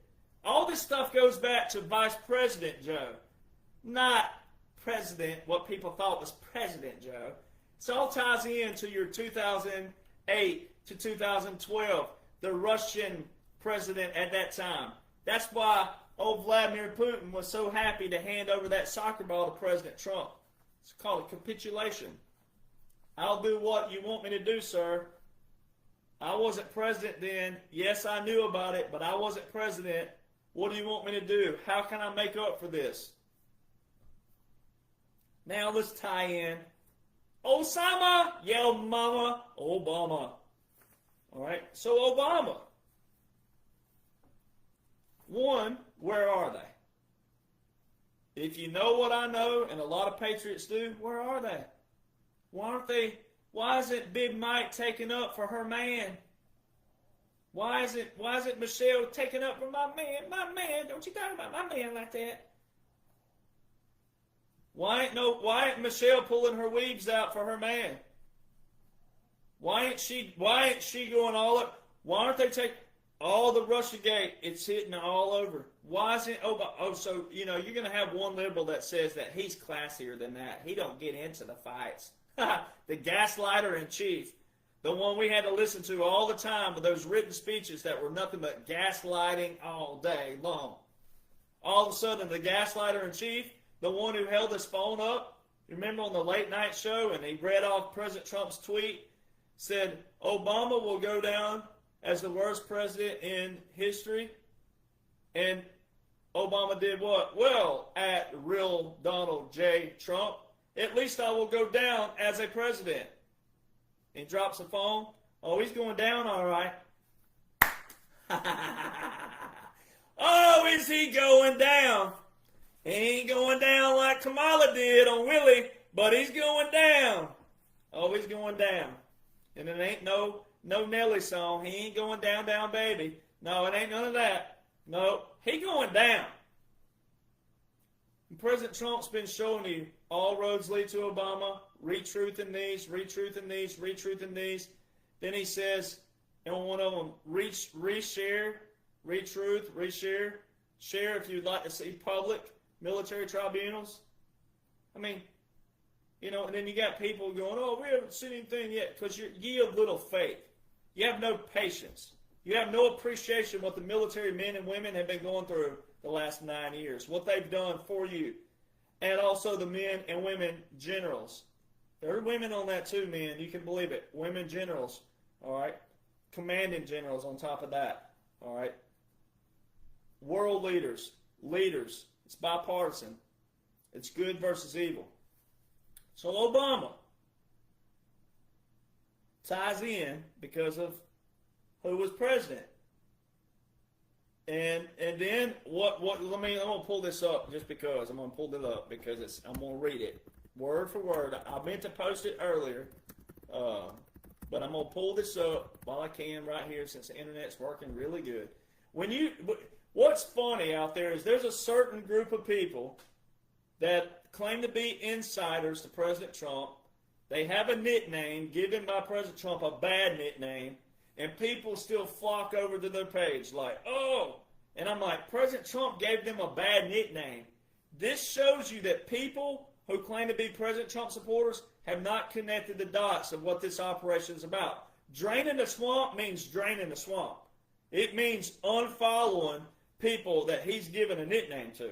And there's a certain group out there, they just love to attack me because they need publicity, but they have 8 pages of criminal records, one of them in particular.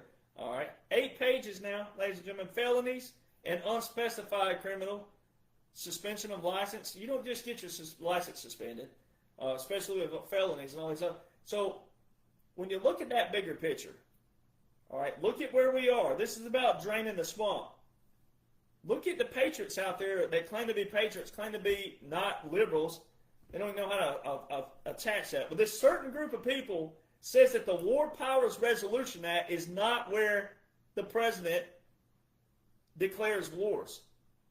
Well, it's not the president don't declare the war necessarily, but the president is a vital part of that. Like I read earlier. Now, let's go back. Let me read this again. I'm going to tie these in. This is the Brennan Center that talks about presidential emergency action documents. This is 1962 now. This is how old this PDF is. In peacetime, the Defense Communication System, including leased commercial facilities, provides about 90% of federal government's communications capability. Under conditions of nuclear attack on the U.S., there will be virtually complete reliance on the defense system. The only system which now has or plans any significant degree of survivability of nuclear attack. You know who has the nuclear codes? It's not the Congress, it's the whom? President. All right. And it specifically goes on to say that the communications are for whom? The president. Here we go. The committee has been briefed on and has inspected certain important features of the National Military Command System. The committee's concern with the system has been limited to its relation to plans for the continuity of civil government and for the survival and effective functioning of the presidency during and after a nuclear attack. Now, a lot of people say, what's nuclear have to do with all this too? Or they'll say, oh, that talks about nuclear. Well, I have reason to know that the U.S. was under a nuclear attack. One, because of the things that you saw during January 2021, there were some things that took place in D.C. back then that will prove that. Also, there were four E-4B doomsday planes up at one time. I have those, captured those on screen. I have those filed away. 4 at one time. Now, I have a buddy who was a defense contractor for the doomsday plane. One in the sky, depends on where they're going. When there's 2 doomsday planes up, that means very serious business. 2. That means official operation. That means when he was active with them, they would be in a skiff somewhere. Meaning there's a reason that those aircraft are up, both of them. When there's 3 and 4, they weren't just training. Let me go ahead and tell you right now. Now that happened 2 years ago. So when you go over to the Wikipedia page, which is kind of, most people, early days Wikipedia was questionable, but now it's really accurate. The guy who established Wikipedia was an Alabama graduate and Auburn graduate. Don't know how that happened, but I got to meet the guy one time years ago. But if you go over to the Wikipedia page, it'll say Declaration of War, and it says State of War redirects here, because that's where the declaration is. When we scroll down, and it's a pretty long scroll, but it talks about the Declaration of War, what it is, and the history of it, yada yada, all that. But when you scroll down, it's so freaking hilarious. You keep scrolling. Where did it go? Let's see, right. I gotta find where it was. Let me just do a search. Let's see, I gotta find it. It's in my notes here. Let me find that. Let me find it here. Here we go. I had to look at it another place. On the War Powers Resolution page, that's it. The Declaration of War by the United States. That's what you got to click on. You scroll all the way down. And it tells you, it's like, oh, it's long too. I'm going to post this later. But where it says War Powers Resolution, it says on March 21st, 2011, a number of lawmakers, now look, remember, apply what year this is, March 11th, 2011, lawmakers back then, not President Trump, not where we are today, lawmakers, March the 21st, 2011, a number of lawmakers expressed concern that the decision of President Barack Obama to order the U.S. military to join in attacks of Libyan air defenses and government forces exceeded his constitutional authority because the decision to authorize the attack was made without congressional permission.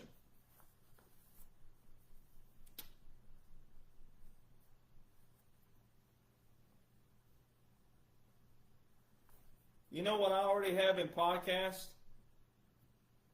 I mean, almost a year ago now, was whenever I was going through all the Supreme Court docket cases that President Trump has filed petitions with, and I'm the first to find it, where he filed March the 19th, 2024. What did he file? What have I gone over? It's a specific petition that specifically asks the question, can a president order SEAL Team 6 to commit murder, assassinate a political rival? And it says specifically that it says combat generals and senior level executive branch officials, so both combat generals and senior level executive officials, resounding no. And it goes on to tell you in the bottom of that paragraph, it specifically says that any military officer who follows through with that order committed murder.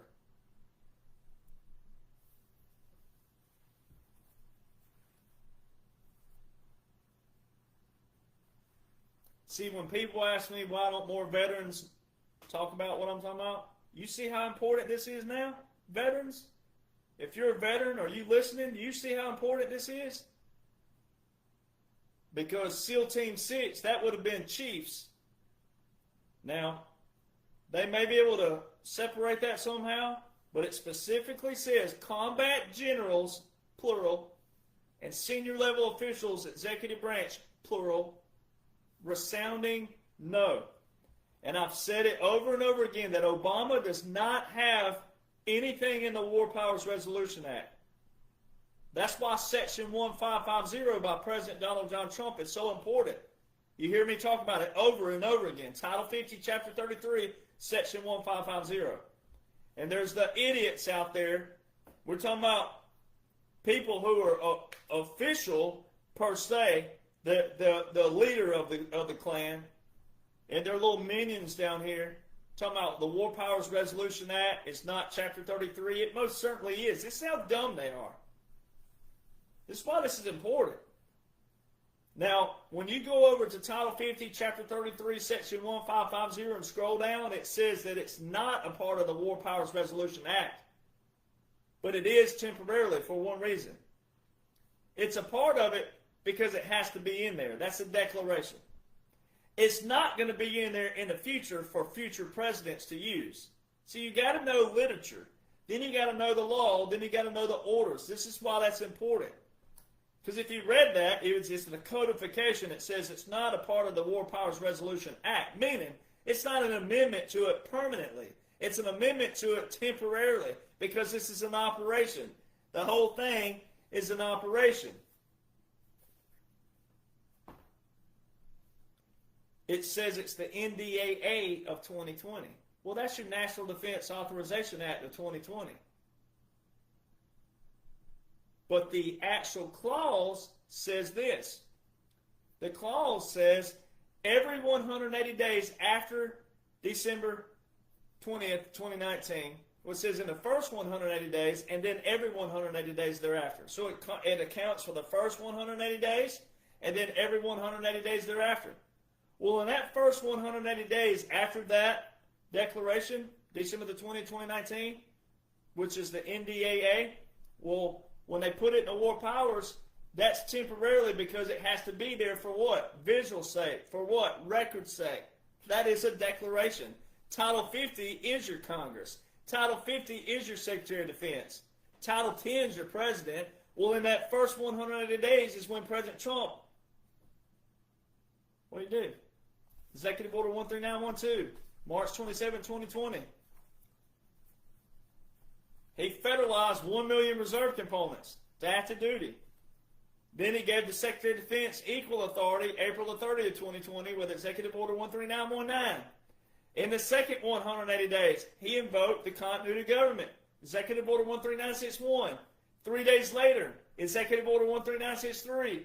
The most recent to this date, August the 3rd, 2025, the most recent to this date, order of succession within the Department of Defense is from Executive Order 13963, December the 10th, 2020. Every president has had an order of succession within the Department of Defense and National Security except for, quote-unquote, Joe Biden. Why? So when you look at the timeline, that's why this is so important. The timeline. When people say, I don't see anything, when we're going to see something, you're not looking at the grander picture here. It's not over. There's a partial continuity government revocation. It's not a complete. It's not a full. We're still in continuity government. We're still in the restoration phase. They're still tidying things up, if that's what you want to call it. Chill the you-know-what out. Chill the out. Know the laws and orders. Appreciate where we are. Appreciate what we're getting to. Look at the timeline. Look at what it says in there. Then look at the timeline. Then you got to scroll to the bottom of Title 50, Chapter 33, Section 1550. On July 19, 2021, quote-unquote, Joe relinquished all his authority to the Secretary of Defense. The what? The authority and the functions vested in whom? The President of what? Section 1550. Never before in history has a president relinquished the authority. It's always been a president going, hey, Secretary of State, look at this law last year. And it would be that president, the one who's saying, hey, I'm the president, but look back at this law that I made here and do this.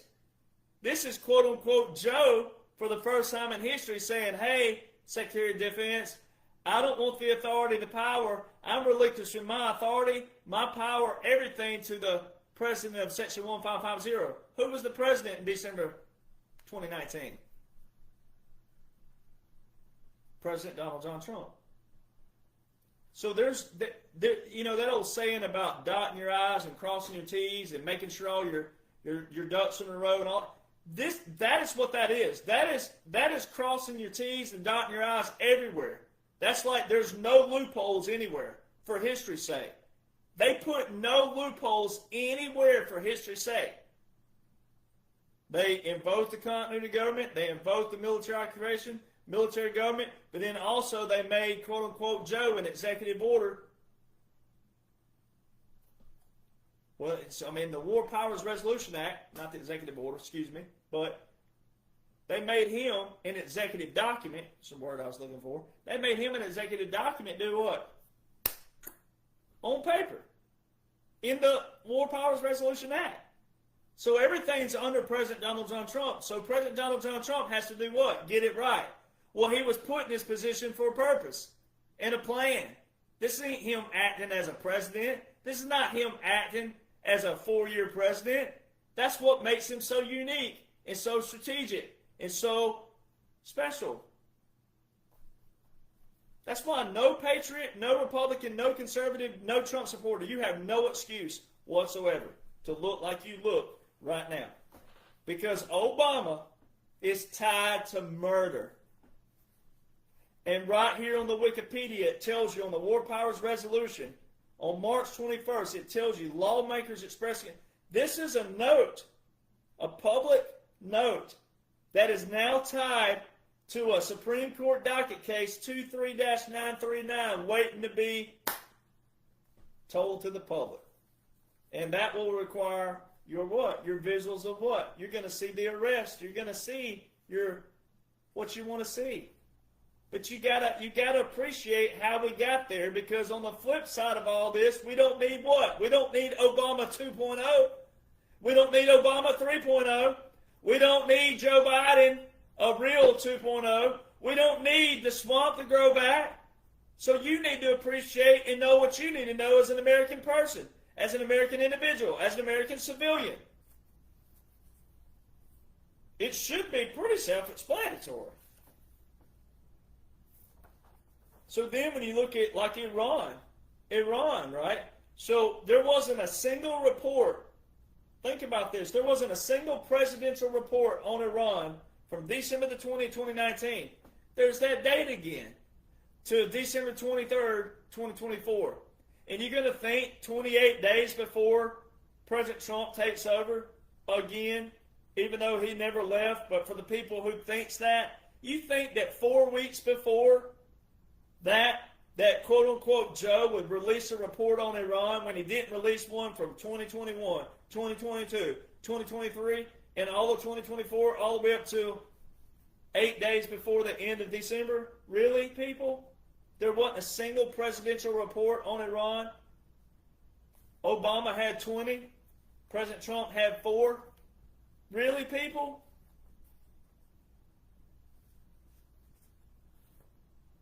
There's been no White House military office. When you go to Google, the last White House military office archive that pulls up, guess who it is? Obama. So Obama, that's going to go down as a traitor, and treason. Oh, even the traitor and treason can have a White House military office, but not quote unquote Joe. Well, President Trump don't have an archive page either. So therefore, what? Has nothing to do with quote unquote Joe. It has everything to do with what? a strategic special operation. So why would you not want to know how President Trump pulled this off, why he's put here, the military, everything? Why would anybody have a problem with the president in the most biblical, monumental, historical operation known to man? Why would anybody have a problem with that? Why would people have a problem with a veteran showing that? Why is it that people attack a veteran for showing that? Are we at that decrepitude? We're that bottom level that we have people that want fame and publicity and money so bad they're attacking a veteran for keeping his oath?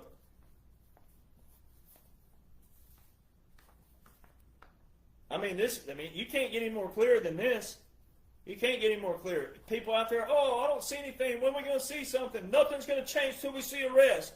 All those attitudes are piss poor pathetic. You don't even deserve to call yourself an American if you got that kind of attitude. I don't care, mom, dad, uncle, I don't care who it is of mine. People who say that, if I know them, if they say that, if you can know what you can know right now, which gives you peace, solace of what's coming, you need to know how the nation operates, how it functions. You need to know the three branches of government. You need to know how they operate, how they function. You need to know how to speak to your local representative. You need to know how to talk to them, with dignity and respect. They do work for us, absolutely. But because it's been so backwards all these years, guess what's happened? People don't know what you're supposed to know. So you look atrocious when you're yelling and screaming and flailing off things that don't even sound right. You don't even add up to a sentence. It don't even make sense what people say out there. But the Congress already knows what's going on right now. That's what a continuity government is. I'm so sick of people when they say, well, does Congress know what's going on? Well, if you go study and read what a continuity government is, and a military occupation, and a military government, and some special operation, you would know that. Yes, they know what's going on. Yes, they know. So all this stuff about a recess right now, and all this stuff, you'll see all the blue checks out there, the big platforms. Oh, look at Congress, they're taking time off. Well, if you knew what's going on in the bigger picture lawfully, you wouldn't even worry about that. It's all part of the plan. It's all part of it. Then you'll have people out there going, a plan. They keep talking about a plan, and I ain't seen nothing. It's because you don't see the bigger picture. The bigger picture was to drain the swamp. You build your house, right? You got to get the foundation right. You got to get the structure right. You do that before you start doing what? The cosmetics. It's real simple. You want a swamp drained, but you don't want it drained. Make that make sense. Drain that swamp. Well, they're draining the swamp. Oh, well, I don't see anything. Because you don't know what you're looking at. So if you want to know what you're looking at, then it requires what? Whatever level you're at. If you need to know the definitions, learn the definitions. Then move up. Then move to the application. If you know the definitions, then study a little bit more of the applications because they're all there. Everything's there. I've forgotten more again than I know. But why would a president from 2008 to 2012 even matter? Well, it doesn't matter when it comes to diplomacy. It doesn't matter when it comes to military. When it comes to a present day, if we were in a present day, it has nothing to do with that. It has everything to do with what's going to be roasted on Hillary, Obama, the real Joe Biden, Epstein, etc. That's what's going to lead to the opening of the can of worms. But the end goal was not to keep people in drama and keep people in propaganda. That's not our end goal, ladies and gentlemen. If that's your end goal, then you can see your way off my page. Out of here. Bye. Toodaloo. Get on. Adios. Apply all your others. Aloha. Go. The other aloha. The bye-bye aloha. Go. The end goal was not to have people arguing over stupid stuff. The end goal was to drain the swamp, to get rid of politics, to get rid of drama, to get rid of propaganda. It was to educate you again on what you're supposed to know, what you need to know to be an American, to pull your weight as an American. It wasn't to argue over stupid things that don't matter. And that's what most people are still doing. You're going over to the Hodge twins, and you're going over to this guy named Gunther on X. You're going to all these people who do nothing but blow smoke up your dress. They don't know crap from Shinola. There are buoys in the ocean that have more sense than these people. They don't talk laws. They don't talk orders. They don't know laws. They don't know orders. Therefore, they can't talk laws and orders, and they definitely can't show you visuals. They're nothing but propaganda pushers. They're the very thing that the Smith-Mundt Act of 1948 was written for in the first place. They replicate everything they think they're against, and they're not. Perspective don't lead to anything. If perspective don't have solutions, which are laws and orders, then perspective doesn't mean a thing. Now, if I need therapy from you or consolation from you, or if I said, hey, how do you deal with this? That's a perspective. Now, that may lead to, you may have a solution, though. You got to have a perspective that actually still has a solution. Like, hey, my throat's sore at the end of the night. Do you have a remedy for that? And you go, yes, I take whiskey, and I take water, and I take lemon, and I take honey, and then I take some cinnamon, and I put it in all in one concoction, and then I mix it up, and I put it in the microwave for 5 minutes. And then I pull it out, and then it's going to be hot for a little bit, but when you time down about 3 minutes, then drink it as hot as you can take it. That's a perspective that has a solution. Now, the solution may not work for me. That concoction may not work for me, but it's a perspective that has a solution. But if that solution don't work for me, then I'll go to someone else that has a what? Perspective that might have a solution. But if the solution don't work, then it's just a perspective. Then it doesn't matter. But if it works for you, then it works for you. But laws and orders were written not like that. Laws and orders are as neutral as possible. That way, if you're looking at a horse trough in a pasture, right, and the two horses, sometimes horses or cows may not like each other, so they come to this trough and they can do what? The trough is neutral. Whether the horses decide to drink from the same trough is up to the horses, but the trough is neutral. That's what laws are. Now, you don't have to like the law, you don't have to like the order, but most people out there are just yelling, screaming, fussing, cussing, and don't even know any kind of solution. At least if you're going to fuss or cuss or yell, know the law and say, I don't like that law and I don't like that order.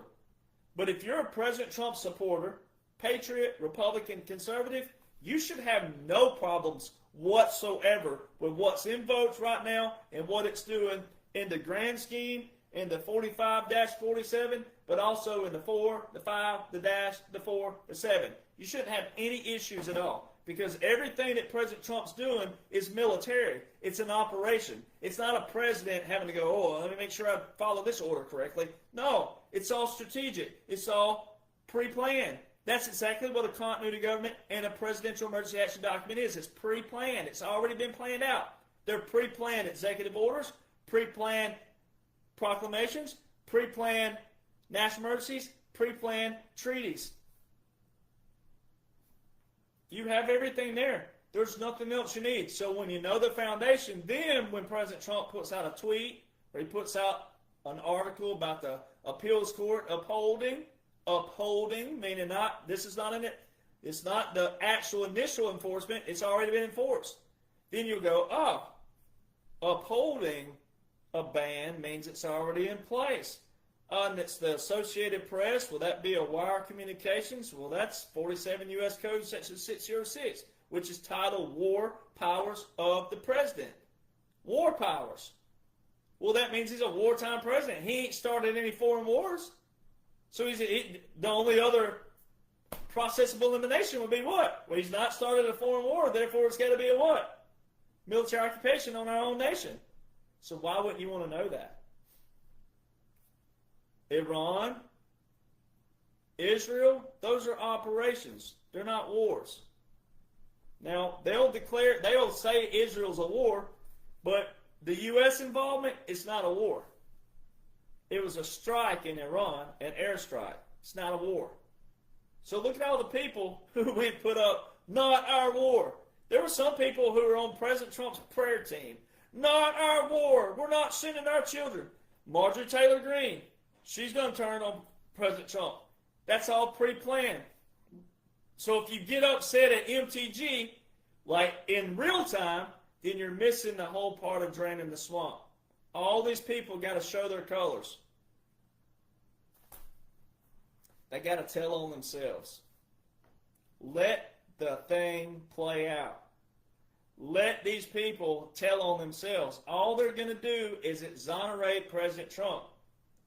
This mission's about President Trump and our nation. He's the face of the operation. He's the one who took on the face, the name, the brand, the image for all the ridicule, hatred, and mockery.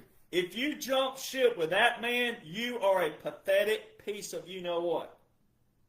This man is not acting alone.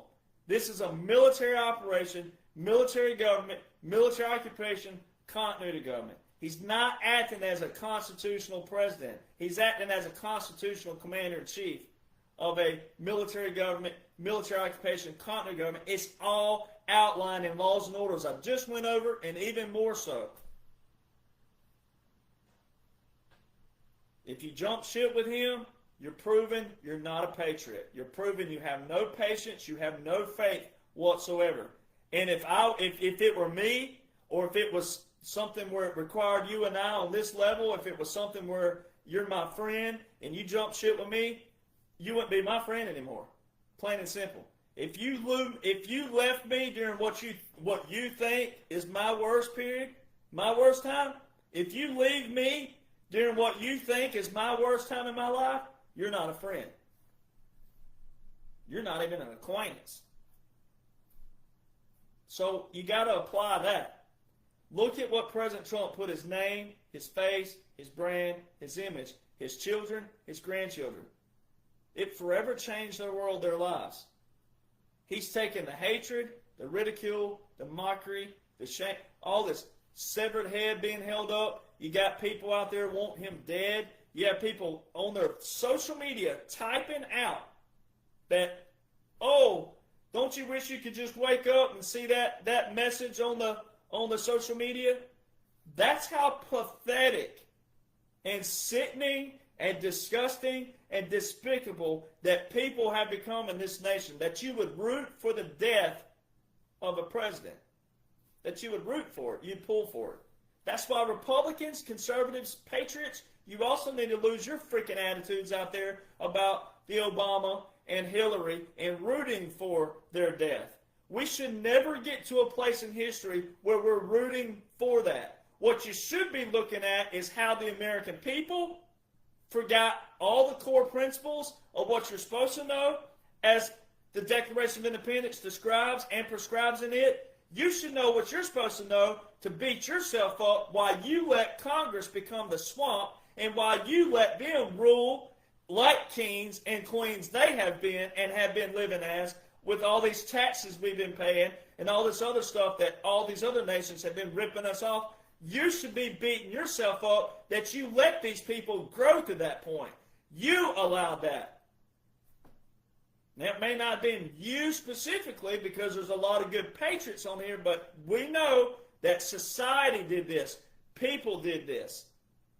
When you stop learning and knowing what you're supposed to know as an American, your rights, and also the laws and the orders, and you say that only lawyers can know the laws, when you say that only professors can say this or only so-and-so can say that, no.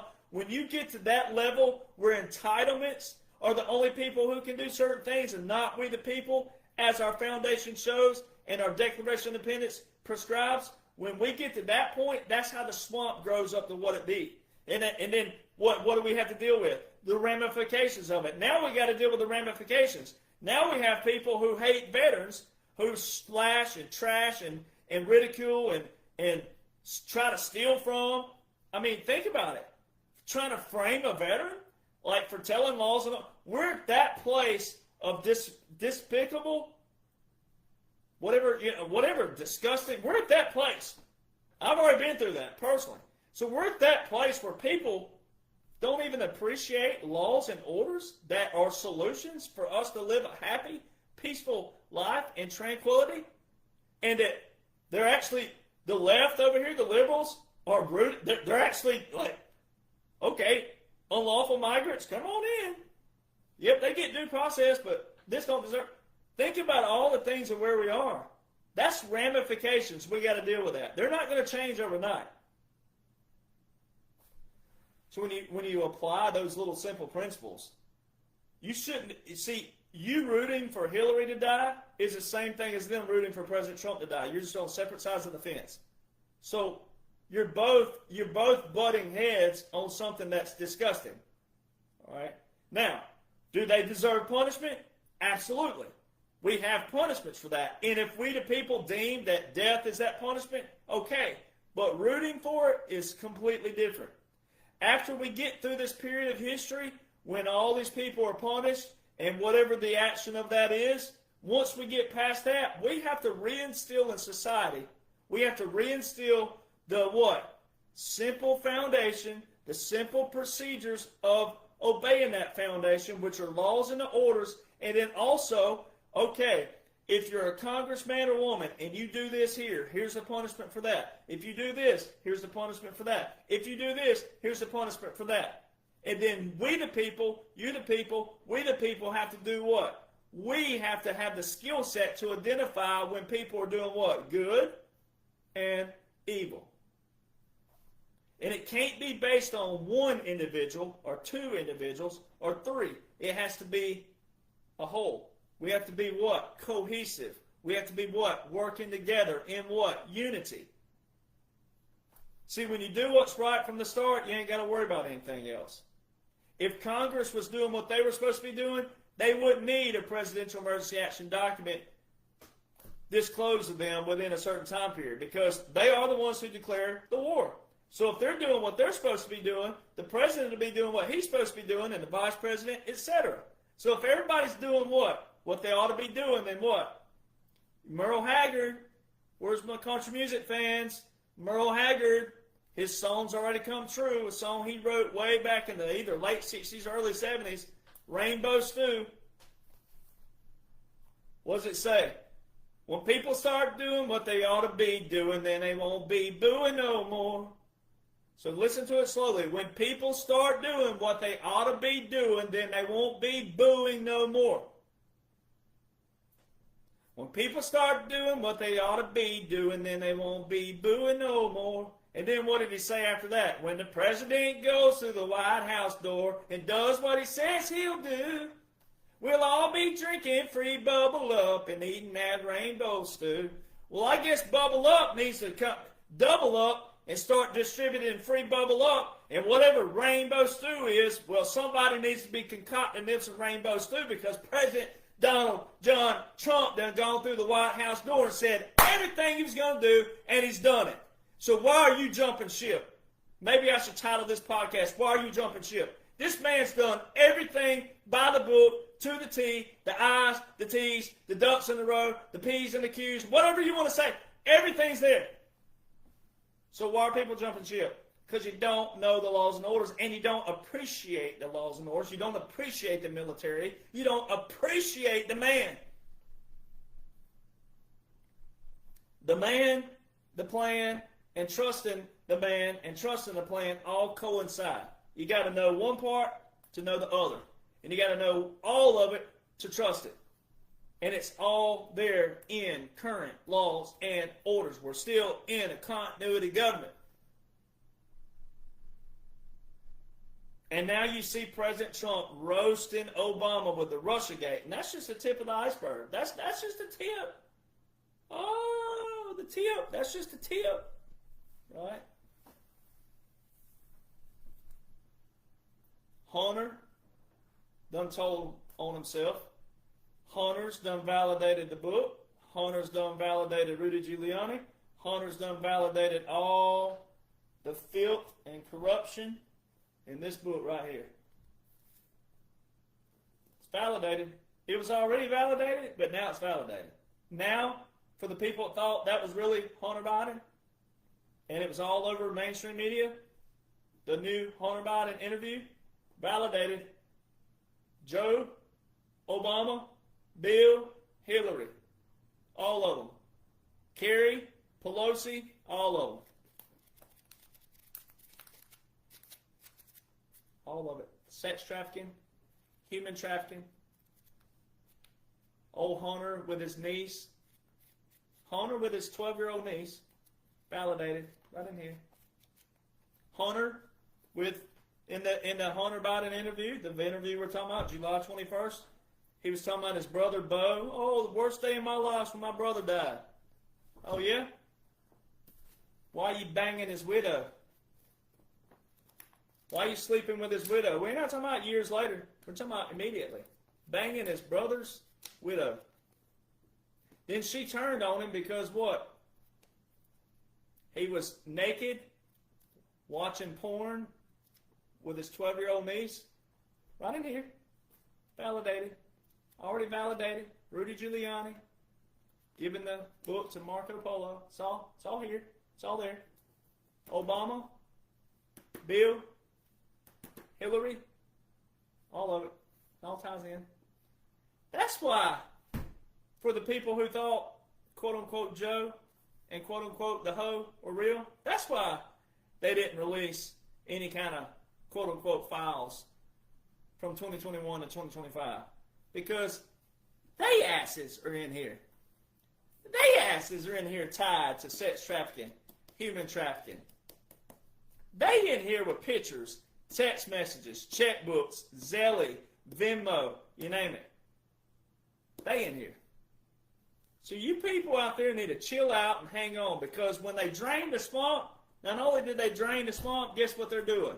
They're cleaning out everything, top to bottom.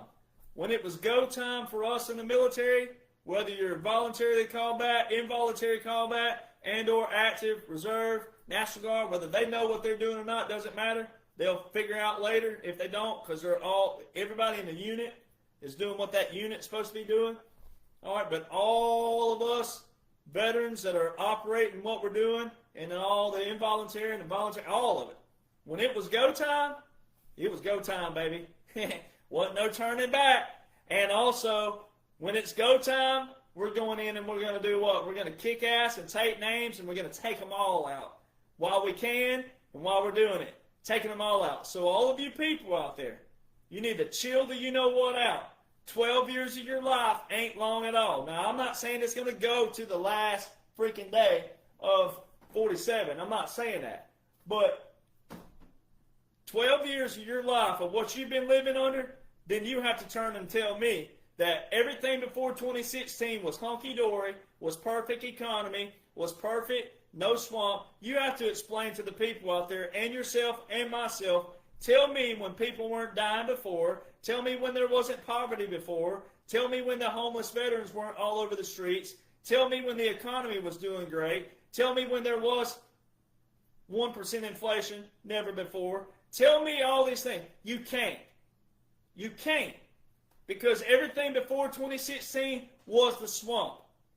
So if you can't handle that the military, by law, is in a unique, strategic, special operation, unconventional warfare, irregular warfare, all you're doing is crapping on all the memorial bracelets, memorial graves out there. Maybe people don't wear memorial bracelets, but I wear one. All you're doing is crapping on every single veteran who has served this nation and taken the ultimate sacrifice, especially, but all those who have passed on, who fought for your freedom, your liberty, for you to whine, bicker, fuss, complain, when there's laws and orders that outline everything that's going on currently right now, and there's a new sheriff in town, and that sheriff is kicking ass and taking names. It ain't nothing like before 2016. Not a thing like it. And you have my page here and my platforms who are at risk of losing a page, which means they're done with me. I can't ever recover from that, so I can't monetize these videos. You have nothing but video after video after video on Rumble, which I take them over to Rumble. You have nothing but free, quote unquote. You don't even have to buy the book. All you got to do is piece all this together yourself. If you can't afford the book, then piece it all together. It's all there. Everything that separates President Donald John Trump and this operation from everything else. It's all there. It's all there. So, I was looking at a comment here. let me just validate. Here's another thing. Here's another validity. I saw a comment on Instagram. Here's one more thing. Like I said, I've forgotten more than I can remember sometimes. But the Logan Act. All right. There's another great example. The Logan Act. The Logan Act. All right. Vice President Biden, in the debate with quote unquote Joe, President Trump said, and this is 2020 debate, President Trump said, and it was you, Joe. It was you who recommended the Logan Act on General Flynn. You, Joe. You told Obama about the Logan Act, that he could use this on General Michael Flynn. And they used it on him. And it's private correspondence with the foreign leaders. 18 U.S. Code, Section 953. All right? 18 U.S. Code. There's your Title 18. There's your federal crimes again. Federal. Criminal crimes. Federal. Private correspondence with a foreign leader. So if Joe and the Ho were president and vice president, then why didn't Joe and the Ho invoke the Logan Act? So if the vice president, Joe, could recommend the Logan Act to the President Obama, why couldn't the President Joe and his Ho, all right, invoke the Logan Act on quote-unquote former President Donald John Trump for meeting with 12 foreign leaders 13 different times from April 2024 to December 2024. The whole world witnessed it. The whole world witnessed these leaders, foreign leaders, current foreign leaders, going to Trump Tower and Mar-a-Lago. If President Trump was a former president, not only would that have been a breakage of Title 18, Section 953, the Logan Act, but it also would have been a violation of his own executive order 13848 with a national emergency for election interference because it was an election year. And if he was a former president, that would have been Joe being a sitting president, and that would have been election interference of a sitting president. And the whole world witnessed it. No invocation of the Logan Act. So if Joe and the Ho and Obama and Pelosi and Schumer and Schiff and Comey and Clapper and Brennan and all these people, Newsom, let's keep naming them, all right? If all these people hate President Trump and they wanted him gone, simple. They had him right there. That was one thing they had him with if he was a former president. See, all you got to do is apply those little things. If you hate somebody, I don't hate anybody. I dislike a few people out there, strongly dislike, but I don't hate them. I pray for them, as tough as it is. It's already tough enough to pray for yourself, but it's tough enough to pray for your enemies out there. But I don't hate anybody. These people hate President Trump. Why wouldn't they have abolished everything that President Trump put into place? So you got to play it. As I close, I'm going to close with that.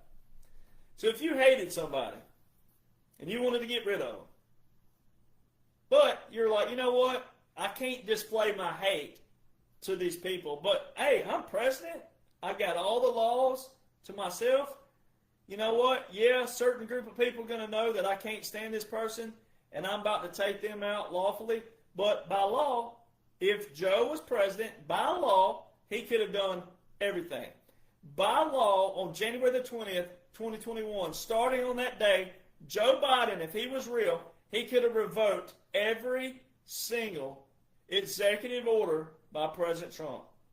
He could have let the executive orders with national emergencies automatically terminate. He wouldn't even have had to look at them. They have an automatic 2-year termination on them. So he wouldn't even have to look at them. Just let them automatically terminate. They would automatically terminate it. He didn't revoke a single executive order by President Trump that has to do with the war. We're talking about the wartime here. All right? He didn't revoke the executive orders with the national emergencies that are doing what? Deporting migrants, enforcing those, taking back the Panama Canal, freezing the assets of those funding Chinese communist military, all right? Banning the what? Or revoking, suspension the Associated Press and the NPR and all that executive order. These all have national emergencies, 8 of them. Election interference, Hong Kong, Hong Kong, which is tied to the Panama Canal, the executive order with Hong Kong and the national emergency. And then the other one with the illegal migrants. All right, there's an executive order out there for that. Nicaragua, I think it is, one of them. And that's who was at the Texas border, Nicaraguans. So none of those things happened. There was no Iranian report from, again, 2019 to 2024. There's no order of succession with the national security strategy. There's no order of succession with the Department of Defense by quote-unquote Joe. Every other president's had one. The last national security strategy on the Department of Defense is from 2017. We've had plenty of time. That's 8 years ago. There was supposedly one in 2022. Why doesn't the DOD have that up on their website? It doesn't take 3 years to put a little tiny emoji up on their website with a PDF file. It's all there. If it were real, why doesn't the DOD recognize it? Why didn't quote-unquote Joe get the traditional ride in the Air Force One on January the 20th, 2021 that every other president got? Even the traitor, even the treason traitor, Obama gets to ride in Air Force One. Got to ride in it on January the 20th. Everybody got to ride in on Air Force One except for quote-unquote Joe. All right. The 3 cannons, which is a funeral service. No commissioned officer present. Raised his right hand at 11:47 a.m. Eastern Standard Time, which is a violation of the 20th Amendment of the United States Constitution. All right. Every other president swore in at 12:01 and 12:05 p.m. So every other president, even the traitor, the treason traitor, Obama. I mean, we could keep going. Again, I've forgotten more than I remember. So how come, quote-unquote Joe, especially with 2021 to 2025, they showed the whole world that he had a Democratic House and Senate. They could have done everything, but they didn't. Laws and orders show that. The tariffs, no tariff was terminated from 2021 to 2025. That's presidential again. Trade Acts of 62 and 74. No tariff. No judge blocked one single tariff. All right, not one single judge blocked the tariff from 2021 to 2025. If the tariffs are destroying the economy, if the tariffs are going to the American people's pocketbooks, then the Democrats are the ones raising hell about it, the liberals. Then explain why, quote-unquote Joe and the Ho didn't terminate one single tariff. To see all these things. That's your visuals. When people say I don't see anything, that is your visual. Those are your visuals. Those are the things. That shows you that you're not living in a normal presidency. So you're not in a normal, so that therefore you should what? Seek to know what is abnormal about it. Well, it's not a bad. It's irregular and unconventional warfare, and it's all awesome. And it's going to be validated, and you're going to see tribunals. You're going to see all those things. Just wait. See, the reason why the naysayers and people don't bother me is because I know what's coming, but I also know what's going to be on the other side of it. And I'm going to be there, and you're going to be there, and they're going to eat crow when the time is right, and you won't even have to say anything. You might, and I don't blame you if you do, but you won't have to say anything. That's all you have to do. Look. Remember me? Yeah, you remember me. That's all you have to say to them. You'll just have to walk by and be like, remember me? Just wink at them. Just do that.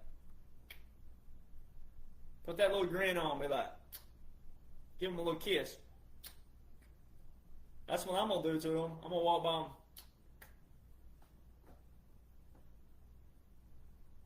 That's all you got to do. It's all there. So, so my official accounts, there's still a lot of fake pages out there, so you got to be careful still. So you need the link tree is linktr period, that's where the period goes, /1776 nation, link tree linktr period, /1776 nation. If my account is not on that link tree, it is not me. Now, I don't message people straight out the gate, but like on Instagram, for example, on my Instagram, when people will send me a request on Instagram and I follow back when I see it, when I follow back, sometimes I'll send a little, like, the emoji with the sunshades on, like, cool, we're official now, we're official. Because I don't want people to ever think that I don't engage with you. I do. I get to all the messages I can when I can. But you got to remember, I have a family.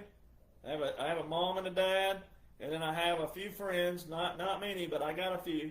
You know, and then I gotta declutter a little bit during the day. I also have to read and study and do all the things that I'm required to do. And then I'm writing part 3 of the book. You know, I'm writing part 3 of that because you got to have a finale from 2021. I mean, it's 2025 to 2029.